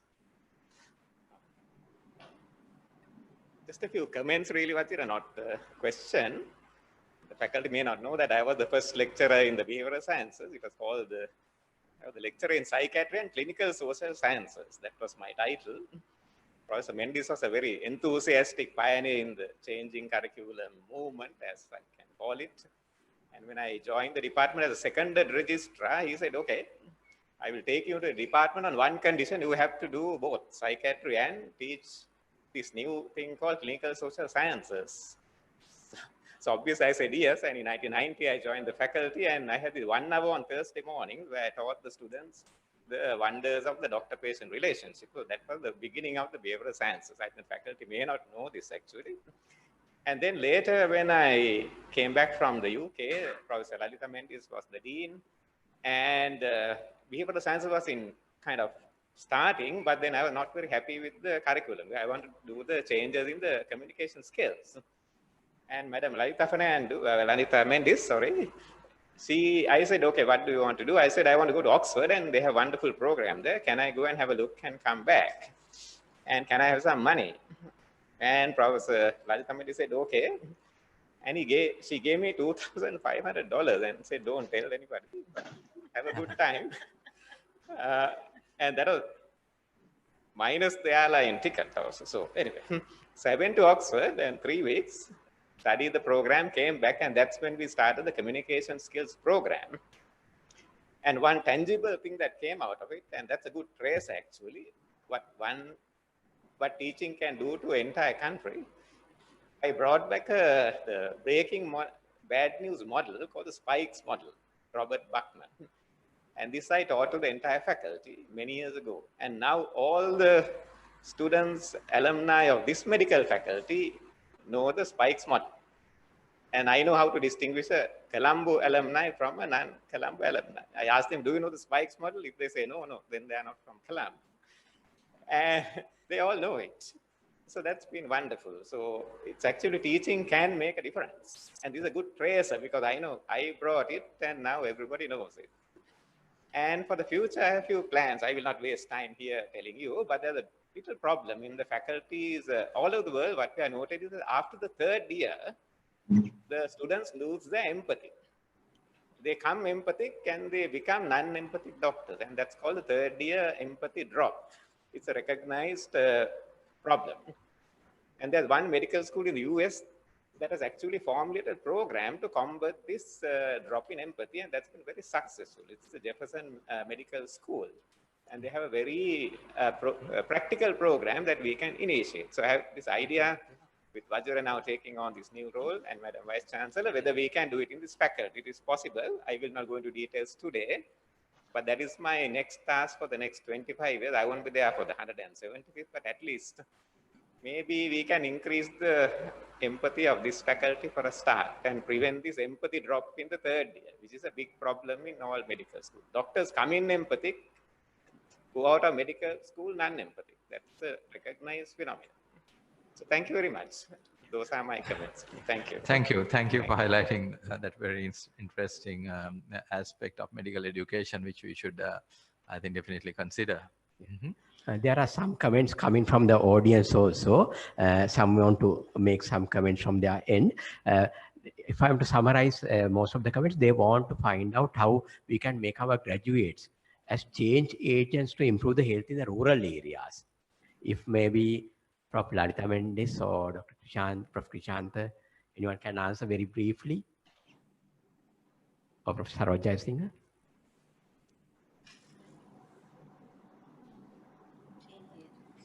Professor Mendis, you want to comment? Yes, please. Many want to find out how we can make our graduates as change agents to improve the health in the rural areas. I think maybe for maybe more for Krishant, isn't it? Yes. Krishant. Actually speaking, that is exactly why we started this community attachment program away in a rural area from Colombo, getting students to about 10 days out of the faculty, but teaching and learning in the community, working with the community and learning from the community and not from us. To work in the community while working. So looking at the actual situations that they may have to work in the future. So that is where the community attachment program gives some real fundamental training to students on job. So that is one way of doing it. Second one that we are looking at is improving our family attachment program to a higher level to get that skill training, actually structuring that skills into very small parts and to trying to impart those on students. So those are the two things that we are actually trying at the moment. I hope that it worked, and we know from our feedback from students for last 7 years that many students have gained certain skills from the community attachment program. Thank you. Thank you, Dr. Krishant. And can we also ask the two pediatric professors here? Yes. Because I remember when we were students, that was the exposure we had. Professor Varnasuriya. Professor Varnasuriya, look back, that to look forward. I must say that of all the panelists, only someone who came even close to my vintage was Siri Kannangara, who was 1 year junior to me, both at Royal and Medical School.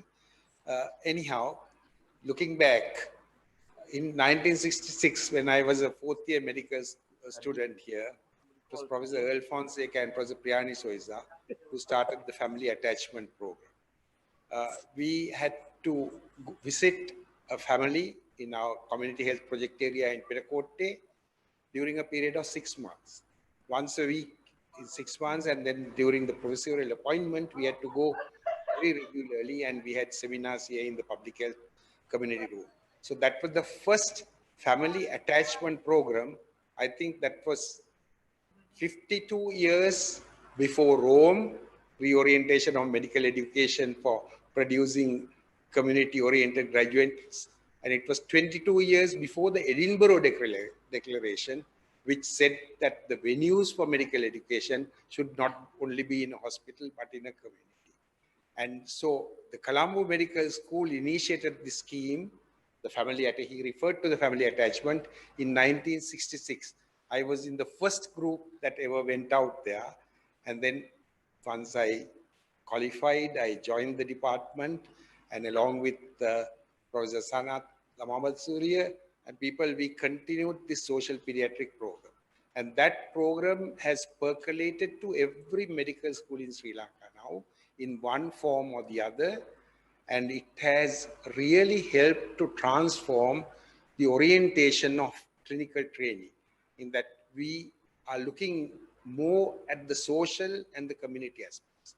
As for me, it was a transformational experience. And I know that my entire career, although it is in a clinical discipline, my focus has been on the social and community aspects. And that was entirely inspired by the training I had. So I'm really grateful to that training and remember it very fondly. Thank you very much. I Professor think- Lamavasuri would like to make some comments. Can you please? Yeah. It's coming. It's coming. So it's.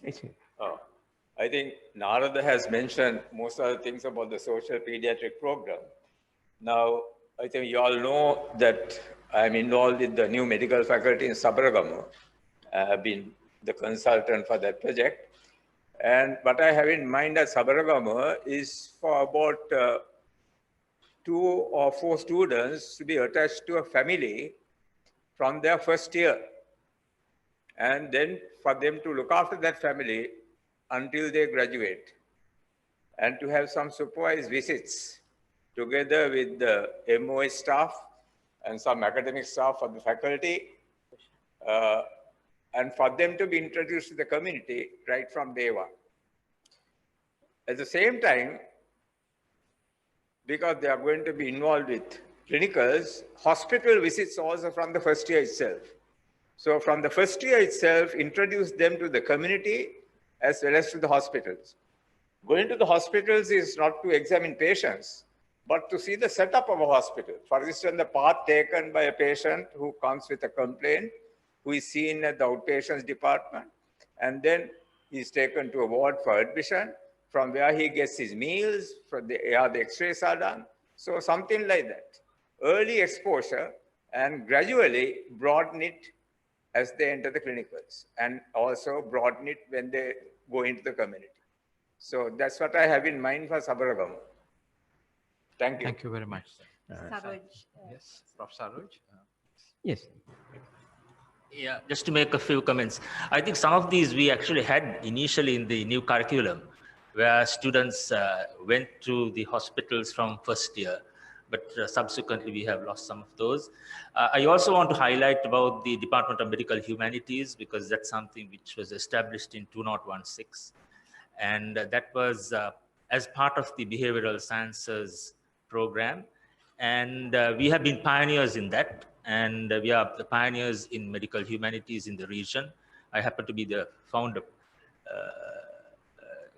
head, but now it's headed by Professor Priyadarshini. And we have included, in fact, compassion as one of the main areas from humanities in the behavioral sciences. So we are using narrative-based learning and arts and music in relation to develop compassion. And point by Professor Ravin is well taken. I think that's a major problem we have of decline in empathy after the third year and also in the postgraduate years. So we are leading in that also, just to mention. Yeah. Thank you very much. Let's move on. Let's move. Maybe we can take one comment from the international audience. Pramod, can you unmute Dr. Nadaraja who want to make a comment? Yes. Dr. Nadaraja, very briefly. Oh, thank you. I'm Dr. Yoganathan. I want to just make a comment. It's not clear. The sounds are not clear. The microphone is not working. I think.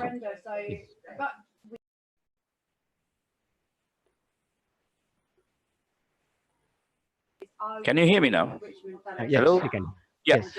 I was a college tutor in Wessex Deanery, and I shall not comment on the medical school. I was told before I left, they don't want producing doctors anymore. They were producing medical graduates, and it was up to us to make them doctors. This is the sad state of affairs in the UK now.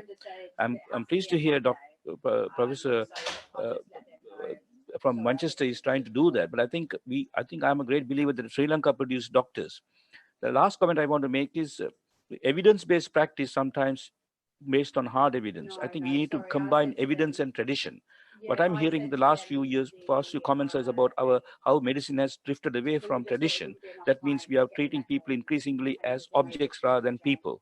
maybe time has come for us to go back on that. So thanks, Professor Jai Singh, to have introduced medical humanities in medical school. Thank you.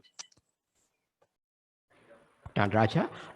Now let's get back to the panel discussion. Dr. Charita Pereira, again, another alumni from our medical schools. He's currently working in Australia as a senior consultant rheumatologist. Dr. Charita. Thank you very much. I'm saying hello from Adelaide in South Australia. I hope you can hear me, Indika. Very clearly, yes. Yes. It's coming up to 11 in the evening. I must first pay my homage and my gratitude to all the teachers who are here, who has made who we are currently.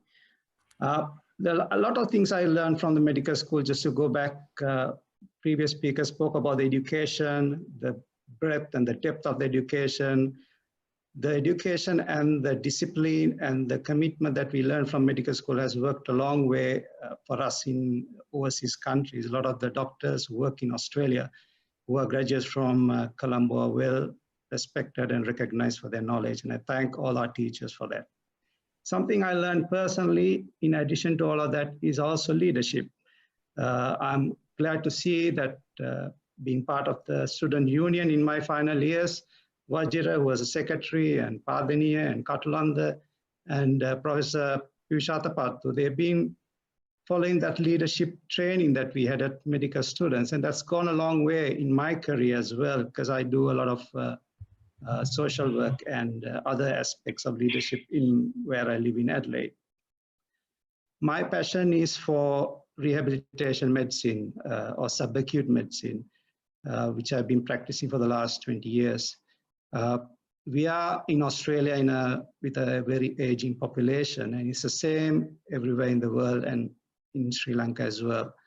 Geriatric medicine, disability, frailty is becoming more and more recognized in parts of Asia and in Sri Lanka as well. So that's something I think we should be teaching in our medical school. I'm not sure if it's in the curriculum or not.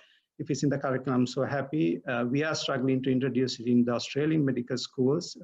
Where I work at Flinders, we have a separate module on subacute care. We call it chronic illness care, where we talk about functionality, disease, how disease affect functionality and independence. And that's something that's going to be useful in the future. There's a lot of research into this area, so I would just propose to Vajira and the curriculum development at Colombo to look into this. And if there's any help that we can help you with from Australia or anywhere in the world, we can organize that and provide. That's my brief summary. I hope that I was there in medical school for the 125th anniversary. I'm so privileged to be part of the same program after 25 years. And whatever contribution we can make from Australia, we will certainly do. And all the very best to you all. Thank you, Charita. I'm sure you will have a lot of nostalgic memories since you were also very much active as a student leader. Now we'll be moving into a product from the new curriculum, so to say. That's Dr. Sujani Vijayaratne, who works in Singapore as the associate consultant in anesthesia. Sujani, over to you. You can share your experience, maybe what you have gathered again from the Colombo Medical School. Good evening, everyone. I assume my voice is clear. Yes, we can. Hello? Yeah. Okay. Yes. First of all, thank you very much for giving me this opportunity to reflect on my experience in Colombo Medical Faculty at this historic moment when the second oldest medical school in Asia celebrates its 150th anniversary. I'm proud and privileged to be a part of this event with my teachers whom I look up to. I have so many pleasant memories of my faculty life where I spent most of my youth. Amazing friends, the best clinical and non-clinical teachers, many concerts, sports events, trips, and a huge number of patients who tolerated us throughout our medical student days. A huge thank you to them for being a part of our training. There are many commendable aspects of our training we received. Firstly, on a student-led, student-centered, and problem-based learning, which clearly stimulated active learning, critical thinking, which contributed to long-term memory. It was not only the knowledge that made me what I am today, but also the habit of self-learning, which is integral to continued medical education. Adopting myself into postgraduate mindset was quite seamless, thanks to the self-learning experience at undergraduate level. Yes, we were skeptical at the beginning, yet here I am, nearly 2 decades since admission to medical school, feeling grateful for the solid education we received. Not only in clinical sciences and procedural skills, but also on the strong foundation of basic sciences like physiology, pharmacology, and research, which were immensely useful in my training in anesthesia and intensive care. Secondly, I commend the brave step taken by the faculty to introduce behavioral sciences stream to teach us basic psychology, behavioral elements, communication skills such as handling difficult conversations or breaking bad news, even conflict resolution, and a comprehensive coverage on medical ethics. I would say this paved the way for us to become the strong, confident clinicians and lifelong learners we are today in all medical specialties. Integration of research into the undergraduate curriculum laid the foundation for us to grasp essentials, develop a habit of research, and practice evidence-based medicine. It gives me a great pleasure to see my colleagues making strides in research, showcasing their findings at international forums, shaping healthcare systems and medical education in Sri Lanka and all over the world. There are thousands of successful doctors around the world playing key leadership roles during this COVID-19 pandemic, navigating healthcare systems and saving lives thanks to the strong start we had at the medical school. Moving forward, I would encourage Colombo medical faculty to continue to invest in research and medical education to further shape the curriculum to suit the need of the 21st century with the integration of latest technology and concepts. I wish her all the best in preparing future doctors to take up the challenges ahead, and most importantly, to nurture the future leaders which the country and the world desperately need at this juncture. Thank you very much. Thank you, Sujani, and thank you again highlighting how the faculty had trained even to face the current challenges. Now from Singapore, we'll be moving to Canada. Dr. Priyanjit Piris, again, another primary care physician who has done a lot of work related to COVID-19 in Canada. He's from Ontario. Priyanjit, are you available? Yes. Yes, yeah, we can see you. Yeah, thank you, Indika, and the Dean and Vice Chancellor, and my dear teachers, my beloved teachers, and thank you so much for giving this opportunity. And when I asked Indika what I have to tell about this, and he said medical education in Sri Lanka and how it helps for global level. So I am practicing as a family physician in Canada for last 15 years, and I was trained in McMaster University in Hamilton. So what I found is in medical education in Sri Lanka is very powerful, and the fundamentals are very, very strong. So when I came to Canada, the IMGs are not welcome. IMGs mean international medical graduates are not very welcoming. But I as remembered in 2003 when I came, there are many doctors were here from different countries. Maybe over 2,000 people, only 50 people taken into the medical systems in Canada. Then out of that 50, there are 3 doctors from Sri Lanka. I am very happy to tell all of them are from Sri Lanka. Thank you so much for dear teachers and giving a very powerful reasoning and judgment of a very constructive medical education. We were exposed to real clinical scenarios. Here in Canada, we are not having much real clinical scenarios for the students. Right now, I work as examiner for College of Family Physicians, and we always gives a simulated cases for the students. But here in Sri Lanka, we get a real patients, real clinical exposures. And in that way, we get our knowledge, our attitudes, our skills, and our work ethics. And other very important things in Canada is skills of rhetorical speech and how persuade people. So all this knowledge we gathered from Sri Lankan education. So, and also I would like to tell we are very privileged and blessed and fortunate to have teachers like you guys, and thank you so much. And one point they asking about how we get Sri Lankan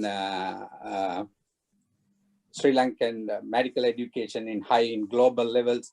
I think most of the universities here, they do a lot of research. Research is the one fundamental things that they became higher in the global level. And I wish all the best to Sri Lankan Colombo Medical School, and to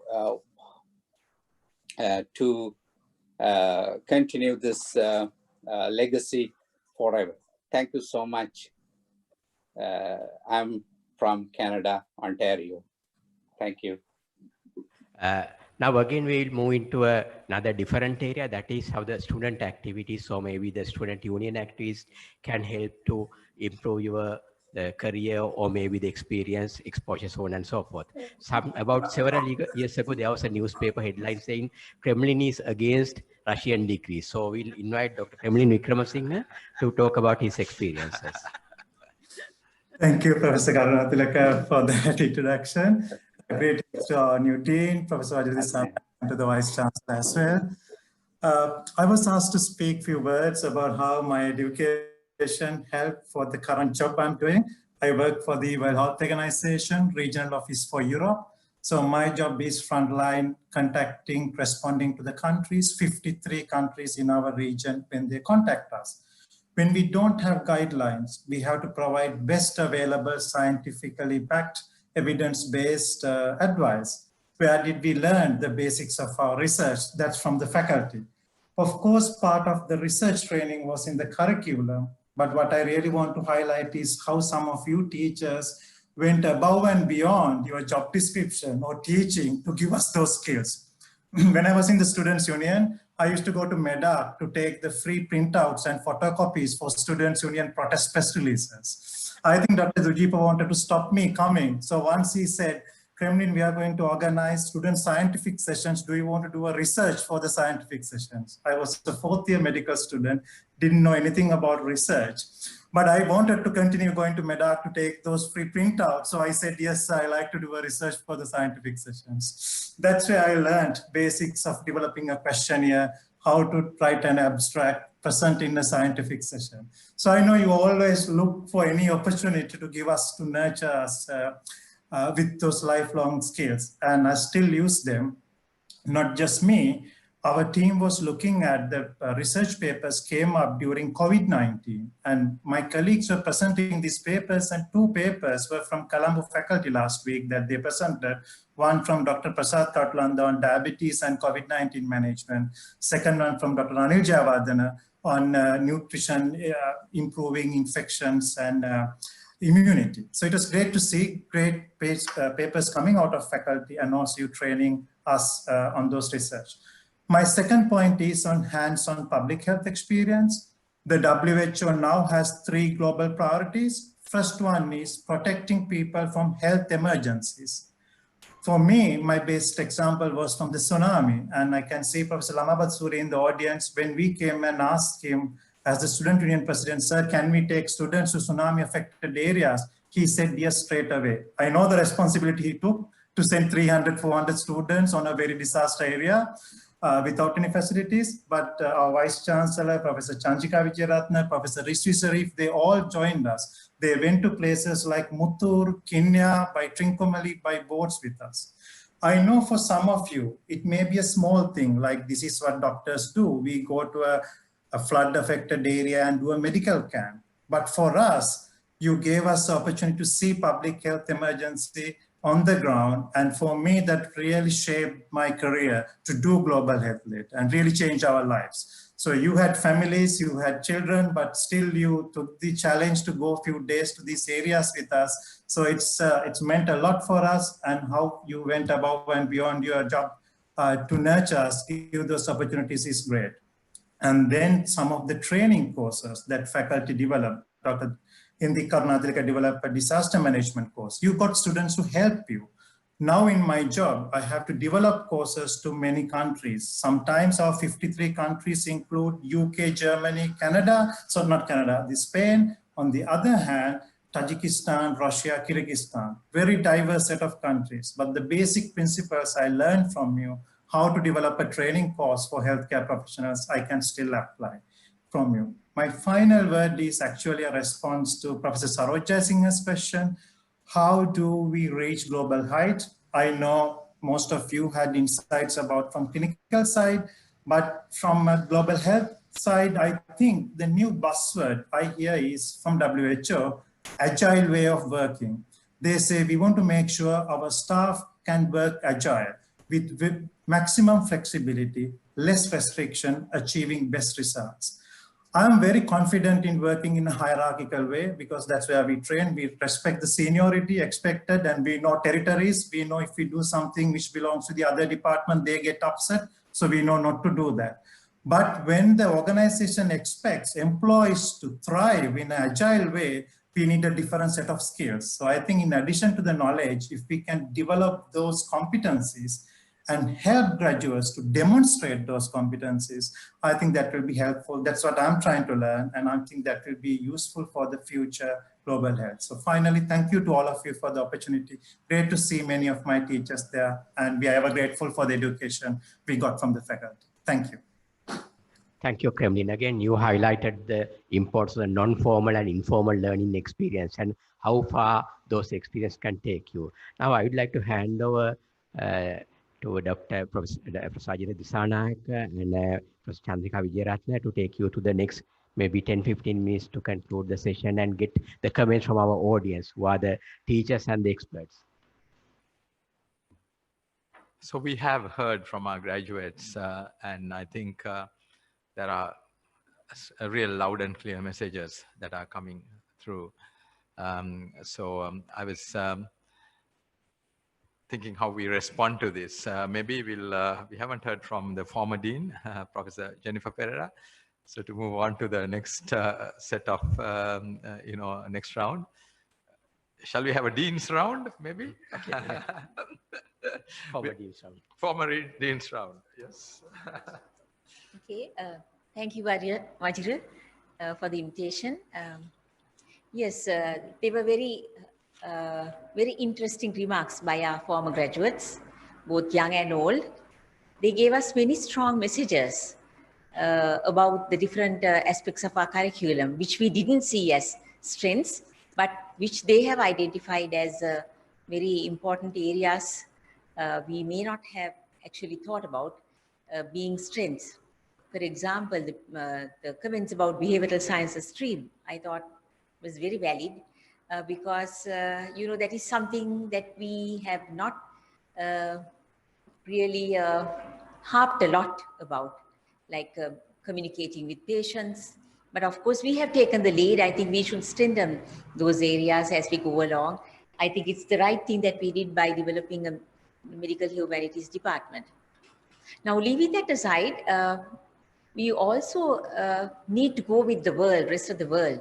That is to take the global leadership in research in our research agenda. And that is where we may not have had enhanced areas. And I think the current dean that is one of the areas that you said that you would want to develop our strengths in this faculty. One way that I think that we can move forward is by making it flexible for the graduates to move into research areas by developing intercalated degrees, and which we have given thought, that is while they are in the medical faculty, if they want to be medical scientists, while not ignoring the fact they can still become medical doctors, to make their scientific background stronger by giving them a year of research while they move on, before they move on to their final degree, or even afterwards, whatever the method, so that we can use to strengthen, because our cadre of medical scientists in this country is very minimal. There are basic scientists, chemistry and science-based scientists, but medical scientists are very few in numbers. So I think if we move forward, because we are a medical faculty, if we want to move up in research in relation to medicine, I think this is one area that we should explore on for the future by this medical faculty, by having an intercalated degree where they can get a science-based degree plus a medical degree in addition. I think those are my few comments for the future. Thank you very much. Thank you, madam. Let's move on to Professor Lalita Mendis, who is there. Yeah.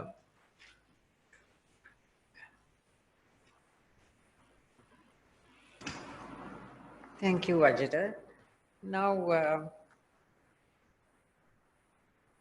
two aspects, I think, that came out of discussions.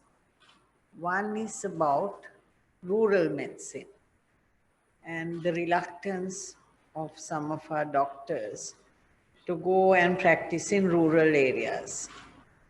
In fact, students have come to me who said, Madam, I'm posted to such and such an area. You know, I can't go there in a vehicle. I have to walk. I don't have a house. I'm boarded with a teacher. That's the kind of situation some of them face. So I said, look, can't you make use of that time to study for your postgraduate exam? There is a conflict here, and which we might be able to resolve by speaking to the director of the Postgraduate Institute. You see, can they give award some marks for postgraduate exams if the person has served in a rural area? And that needs Health Ministry work, also some contribution from them to work out, but I think it's worth working out. The other area I want to talk about is, we are talking about globalization. We have achieved globalization. We have so many of our graduates in very high posts. I can give you examples. I don't want to take time. We also have many of our graduates in middle level posts. So, I mean, they somehow go. And why is it that people like to take our graduates? This started in 1888 with the LMS, Licentiate in Medicine and Surgery, which the Ceylon Medical School awarded. Then that was recognized in the UK. So that was the first open sesame for people to get out of this country. Then in 1942, we awarded the MBBS. And we continued, the people liked our graduates because their knowledge was good, they spoke well, and for many attributes. But more recently, why do they like our graduates? Because they have been put through an integrated curriculum. And that is the kind of curriculum that is being followed in many of those countries. So for many reasons, we have got it right. We have marketed our doctors without knowing how we did it. We introduced integrated curriculum without, not to market our graduates, but to for our students. But that has helped. That has brought us on par with curriculum and teaching abroad. And one small third point, I don't want to enlarge on it. I've been to Bhutan, and it's very nice to feel that most of their doctors have had their training here. Now, what other country would have the privilege of staffing a whole country? Sri Lanka has staffed Bhutan. And I think we have to recognize this. I was in the VC's room when the request came from Bhutan. And I said, sir, it's a nice suggestion. I like to take some of the students. But of course, the fees they pay must come to the faculty. I often tell that to our students. And I said, look, the canteen was made with that money. But leave apart this. The other areas that they find difficulties, when I was at the Postgraduate Institute of Medicine, the boards of study, if the Bhutanese students don't reach a certain standard, they're rejected. Now we are losing out on that. So they go to India and get their postgraduate education. That's another thing we have to speak to with the Postgraduate Institute of Medicine. That is, can you give, because we have trained these people, because we have globalized by staffing those people, can we consider giving them an opportunity without making it the difference between 65 and 70 marks, you know? So I think we have made a mark in globalization, in staffing a whole country, in other respects too. I don't want to, you know, have a lot of names which I could have drawn attention to. But there's one thing also I want to point out, that we are talking about medical education. Dujeepa Samarasekara, who's heading the medical education unit in Singapore, he had his early training in medical education here before he went to Singapore and New Zealand for a short time. But the other thing is that the staff of our present medical education unit have been invited as resource persons to a number of countries: Japan, Thailand, Indonesia, Malaysia, Singapore, India, Pakistan, Saudi Arabia, Oman, and the UK. This is something we have to be proud of. This comes under the definition of what we call globalization. Thank you. Thank you, Madam. Professor Lamawal Surya, from this side. Yes, I think everyone have been talking about how wonderful our faculty have been doing, both our foreign participants and the local participants. Now I want to talk about something which is a bit controversial. I want to talk about our university admission system. And according to the present system, because of the district quota system, quite a lot of our very bright students who fail to gain entry into the state medical faculties, they go abroad.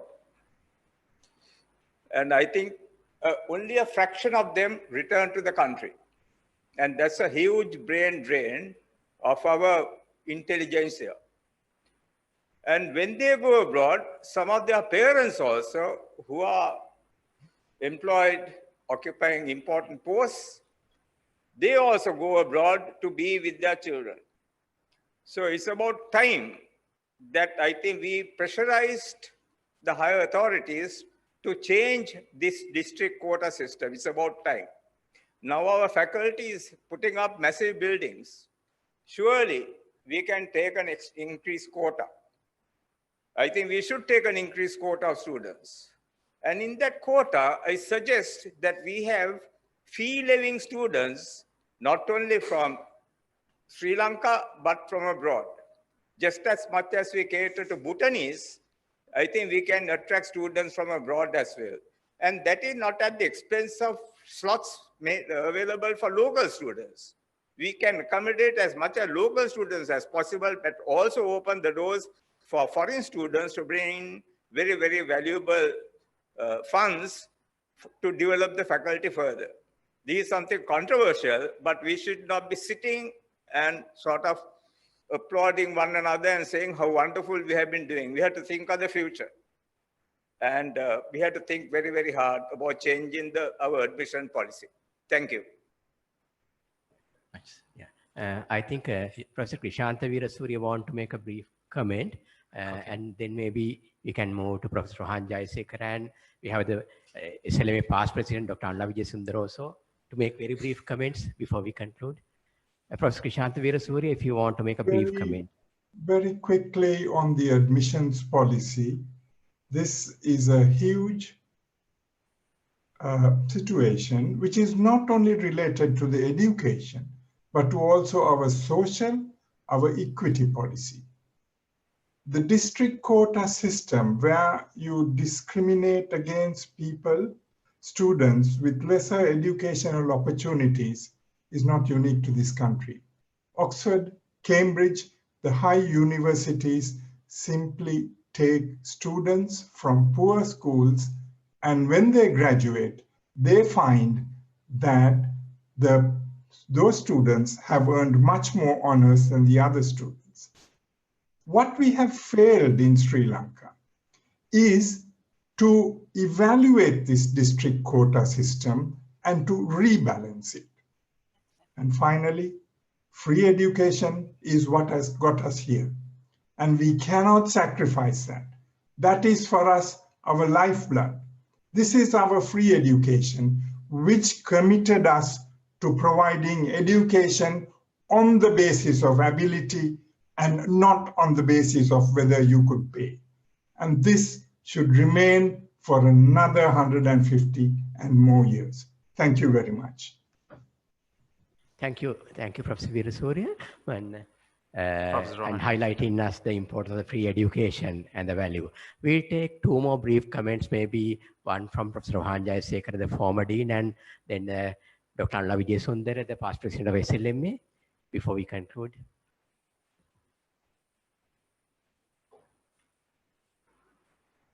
Thank you very much for giving me this opportunity.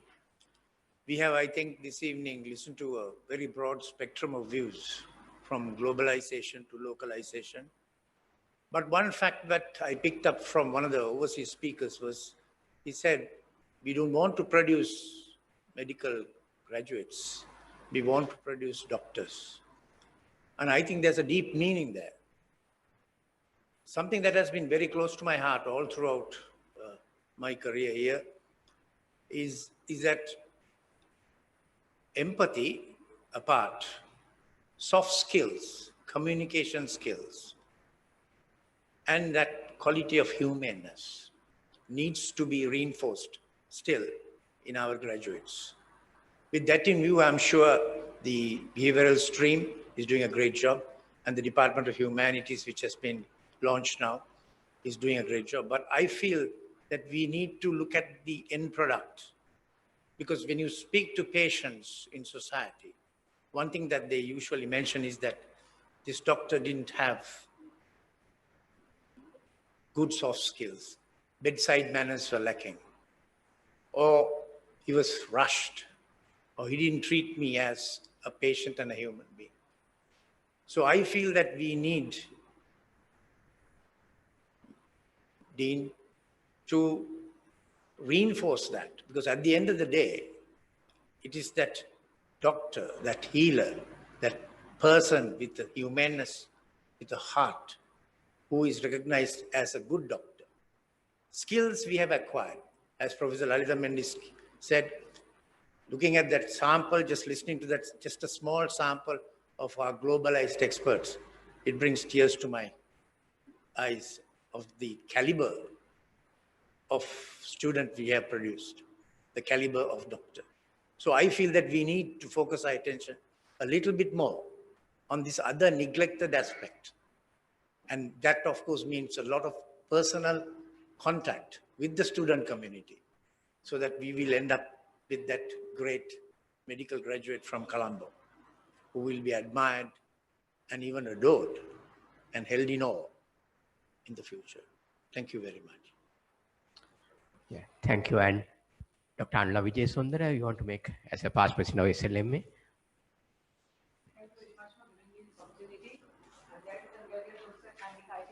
Lady Professor, Lady Vice Chancellor of the Colombo University, to Professor Vajra Dissanayake, congratulations on your appointment. And I also congratulate Professor Jennifer for all the work done in the first part of the 150th year celebrations.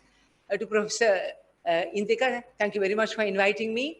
And I think it is due to your expert IT skills combined with Professor Vajra's skills that you all be able to produce this within a short period of time. Well done. It has been a very great conference. I would like to add to what Professor Krisantha said. In fact, I was also one of the students who entered in the 100th year. In fact, I was the 100th entrance among 150 batchmates. Professor Krisantha became an emeritus professor, and Dr. Diyanath Samrasinghe also became professor of psychiatry. He was also one of our batchmates. And I think most of us met our life partners, I think from our same batch or from batches above or below. And I also met my life partner, Ajita, who was also batchmate. So I think not only has the Colombo Medical School given us a great education, also given us a humanist point of view, and also helped us in our careers ahead. And I also must mention that during the centenary year, the commencement lecture to us was delivered by the great visionary and great humanist, Professor Senka Bibile, about whom Professor, our friend Krisantha also spoke about. And in fact, during that year, I was invited to deliver the vote of thanks. And quite by coincidence, in the 150th year, I was invited to give the commencement lecture to the new entrants in the 150th year. I think that was a great coincidence. And I'm very happy that I've been able to deliver that. And also from a personal point of view, I have composed a poem, The Glorious Century of the Colombo Medical School, the glorious 150 years of the Colombo Medical School. And with your permission, may I just, it's a long poem, but with your permission, may I just give a few verses of that poem? Right.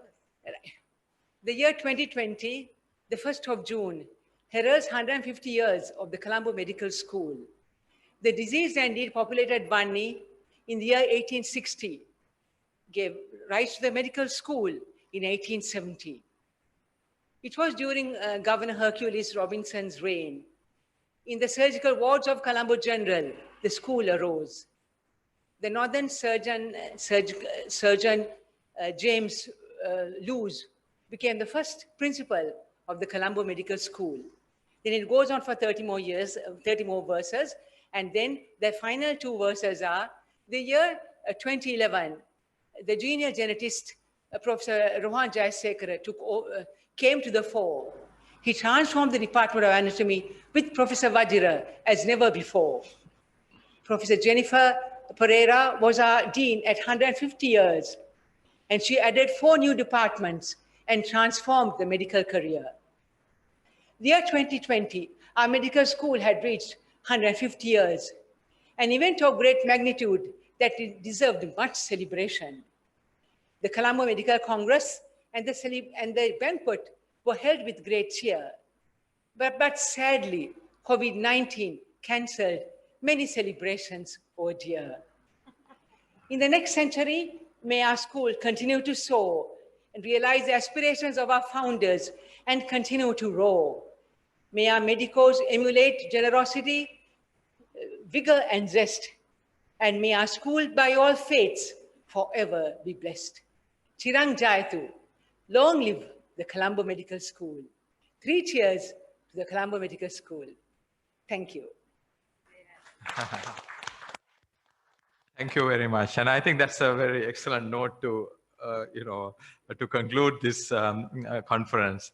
And may I, before we conclude, invite the Vice Chancellor to say a few concluding remarks.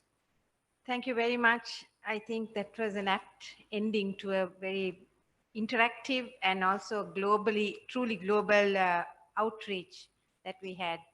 And I would like to thank the Dean and the organizer, Professor Indika, for having arranged this very innovative but very timely and time-appropriate form of communication, and reminding everyone that the medical school remains up and running for probably another 1,000 years or more. Thank you. Thank you, Madam. And may I invite Professor Indika Karunatilaka to also make a few remarks. Yes, I think we have come to the end of a very interactive and very fruitful session. And I would like to thank many for this very successful international virtual conference. It was only about just 2.5 days ago that Professor Vajira, the newly elected dean, asked me, Indika, shall we do a conference? So that was a very uncertain time period with the COVID-19. But then I said yes. And then managed to get the support from the faculty and from the SLMA, and I contacted some of my colleagues, the mega batch, so to say, and Dinil, who is over there with his technical expertise, and everyone really helped to basically to move the mountain and come out with an international conference. And I thank all the resource persons, both the international and local, who agreed to come at a very short notice. I think some were given a notice that is as short as less than 1 day. So thank you, everyone, and hope you have enjoyed and gained from this session. The idea was to reflect upon what our alma mater has given to us, our faculty, and what we can learn from them and move forward. And thank you very much. And I thank everyone who participated, including the online. There are many online participants from Facebook as well as from the YouTube as well as Zoom. And once this session is over, there will be an activity conducted by a musical event conducted by our students. That too will be webcasted online. So I invite all of you to enjoy that as well. Thank you, Indika. It was around 10 o'clock on Friday when Indika called me. I asked him, I told him, come to my room. I didn't tell him why. I said, when he came, Indika, you are organizing a conference on Monday evening. And Indika readily said yes. So thank you, Indika. I didn't give you a choice and you readily accepted that. So that is how this conference came about.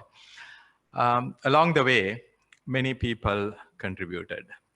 And we are really happy to all the international faculty that joined this conference. No one said no. Everyone we asked said yes, and everybody came together, however senior or however junior they were.